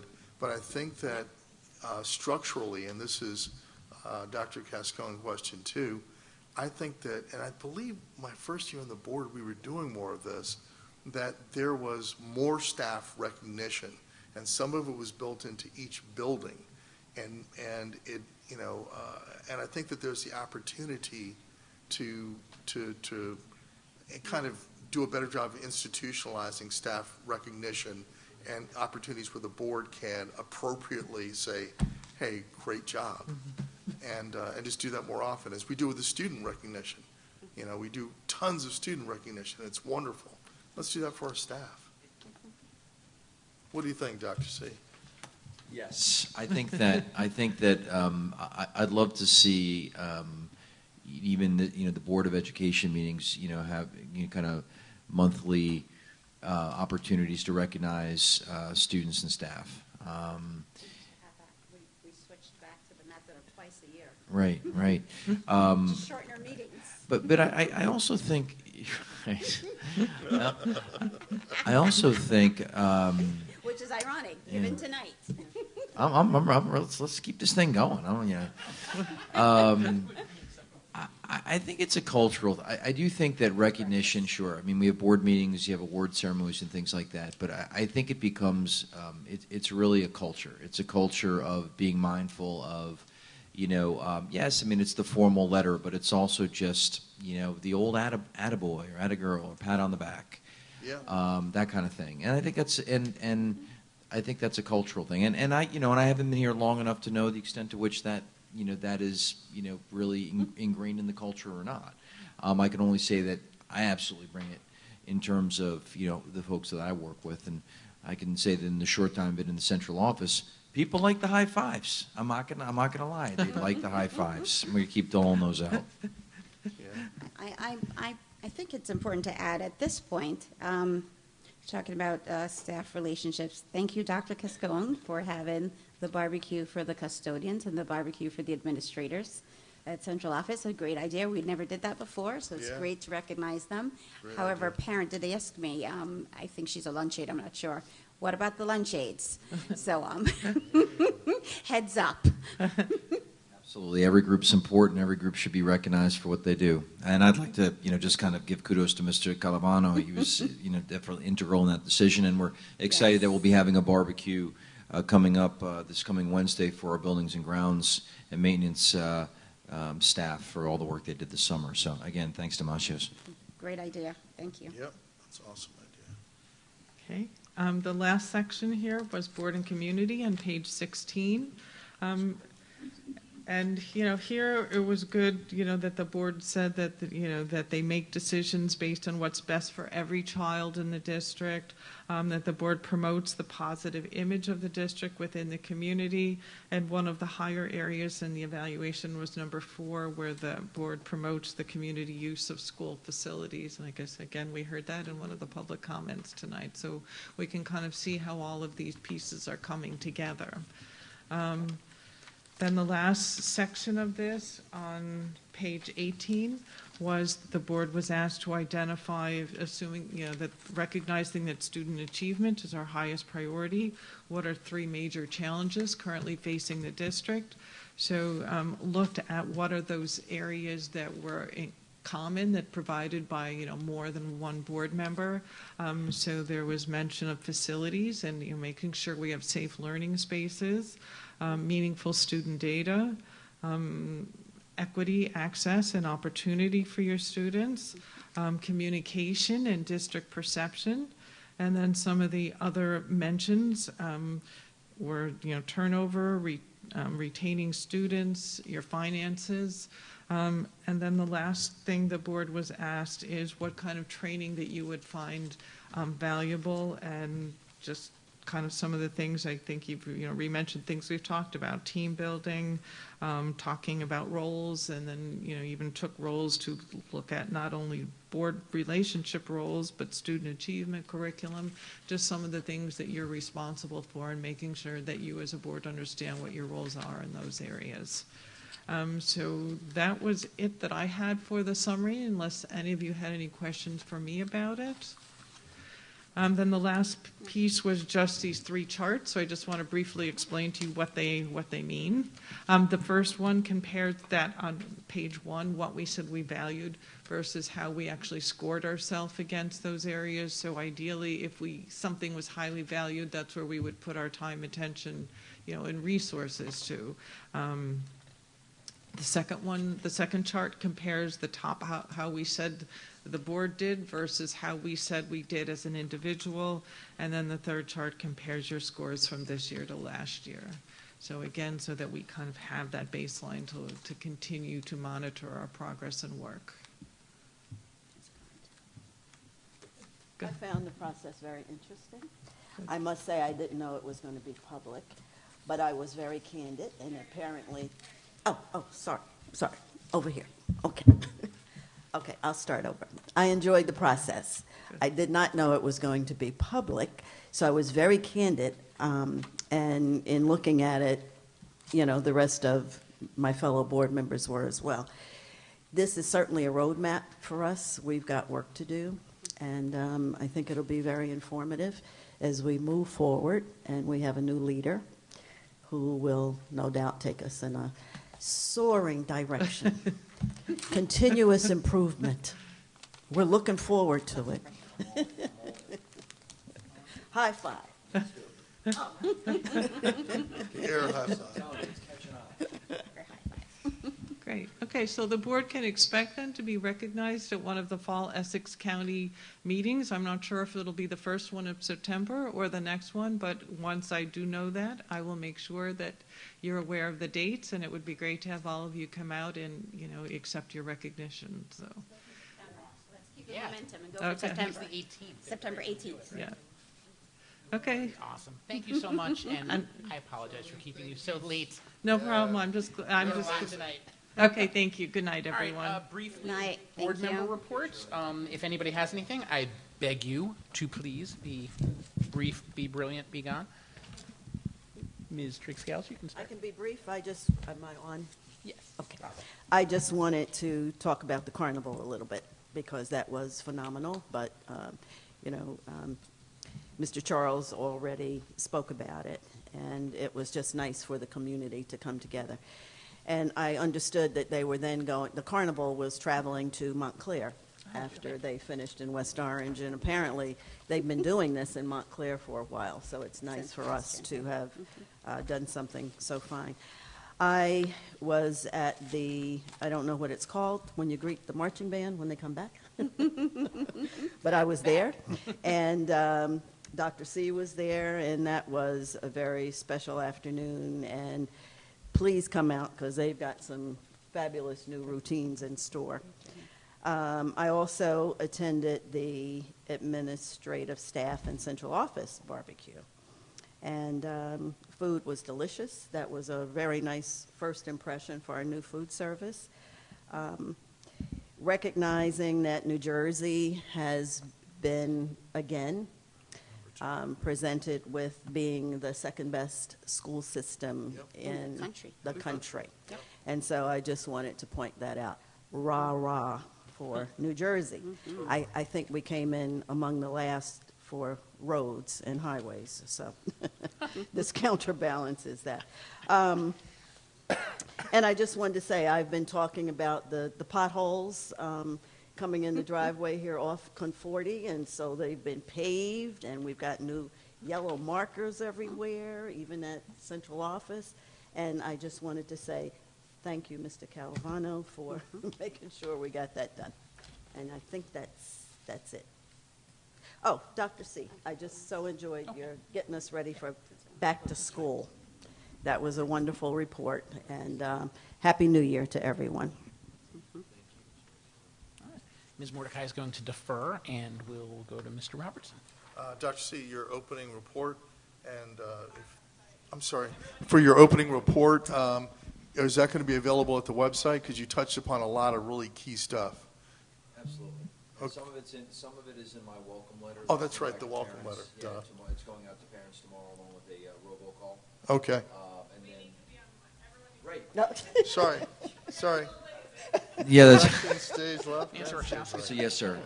Many of those points will be present in the welcome letter that goes home to families tomorrow, pointing them either to the letter itself or to the website and other locations where they can find the information. So. Cool. Yes, sir. Also think that Carnival is probably the best kid and family event that we've had possibly since I've been here. And it was also great to see Megan Hackett, our youthful DJ, come out, and she was spinning on Saturday, and that was very, very cool. She's an amazing young lady. And so that was all good. Oh, and cheer and football raised $23,000. $23,000? $23,000 that they will be splitting between football and cheer. Wow. Yeah. Wow. Very nice venture. Indeed. So that was wonderful. Thank you. Ms. Merklinger? So, I think one of my, claims to fame is that I love West Orange, and if you had the chance to go to the carnival or be up at the high school at any point during that entire week, you saw soccer going on the soccer fields, football practices were going down on the baseball fields, there were baseball games going on at Degnan. I had cheerleading practice up on the track along with the cross-country team. There's a girls' lacrosse clinic. So it was just a massive amount of people just all enjoying everything there is about West Orange, and it was really great to see. I, in fact, sent my son down to get me Zappos at one point while I was at cheer practice. But I just wanted to, encourage folks to get out to these types of events. They really support our students and our athletes, our booster clubs. That being said, we have a lot of events coming up with football and cheerleading. Our cheerleaders are away at camp right now. Band just got back. Our football team is participating in the Rumble at the Raritan, which is Rutgers is hosting this awesome event. Actually, this Friday is Youth Sports Day there, so they've invited a lot of teams to come and watch the Rutgers game. But then Saturday there's high school games, and then the following Saturday, our very own Mountaineers will be playing at 5 o'clock. Against Montclair. So I encourage everyone to go down to Rutgers for that game. It's $10 a ticket, so not so bad to catch a bunch of a really good game. So definitely want to encourage everyone to go to that. For those of you that know any student athletes or marching band members or academic achievers at West Orange High School, the Hall of Fame nominations are due on this Friday. We've got a lot going on. We've got the pep rally on the 5th for all of our fall sports at 7 o'clock. There's also a Chris Morgan Scholarship and Challenge Grant. If you have not seen the video on Instagram or Facebook, I definitely encourage you to check that out. Coach Sakella and Mr. Moore's words about Chris are just really just heartfelt, and if you can donate to that, I encourage you to do so. And I think one of the things that we're, really looking forward to this school year is promoting the positive, as always, but especially those achievements of our students and our staff. So I know I'm not always one to pat myself on the back, but definitely teachers, anything that you're doing, we want to highlight you. So definitely make sure you're reaching out to our PR committee so they can highlight you on Instagram and Facebook and all of our social media. I believe Mr. Moore actually just joined social media on Instagram. He is on Instagram now, so I definitely just encourage you to come out to these events. Soccer opens up on the 6th. Natalie Nevins is being considered for Player of the Year, so that's a great achievement and recognition for West Orange High School. And our football team opens up at home on the 13th, and it's also PAL Appreciation Night, so we've got a lot of great events going on that evening. That's about it for me. And Ronnie basically gave my report between the carnival and the scrimmage, and grilling. And just to be completely accurate, I probably made about 4% of the food, so I don't want to take more credit than I deserve. I ran a lot of food between the grill and the kitchen, but I did make most of the hot dogs after a while. So, anyhow, Ms. Mordecai. Sure. Thank you, Mr. Alper, for allowing me to go last. Gerald Lichtenstein was a school administrator in West Orange for 33 years. He retired from West Orange Board of Education in 1993. He was also a long-term member of the West Orange Rotary and of Temple Beth Shalom. Dr. Lichtenstein was an administrator in the school system. He was an assistant principal at the old West Orange High School in Northfield Avenue. He was the principal of Lincoln Junior High School, 7th, 8th, and 9th grade junior high, which is the Pleasant Valley building we're in now. And he was also an assistant superintendent. He was never the superintendent, but he served several times as the acting superintendent. The town recreation department also named the small ball field in the back of central office after him. Dr. Lichtenstein passed away last week, and I'm asking board members, and if anyone in the audience, I know it's a lot of people have left, to stand and do a moment of silence in his honor. We thank him for his service, and we send our condolences to his family.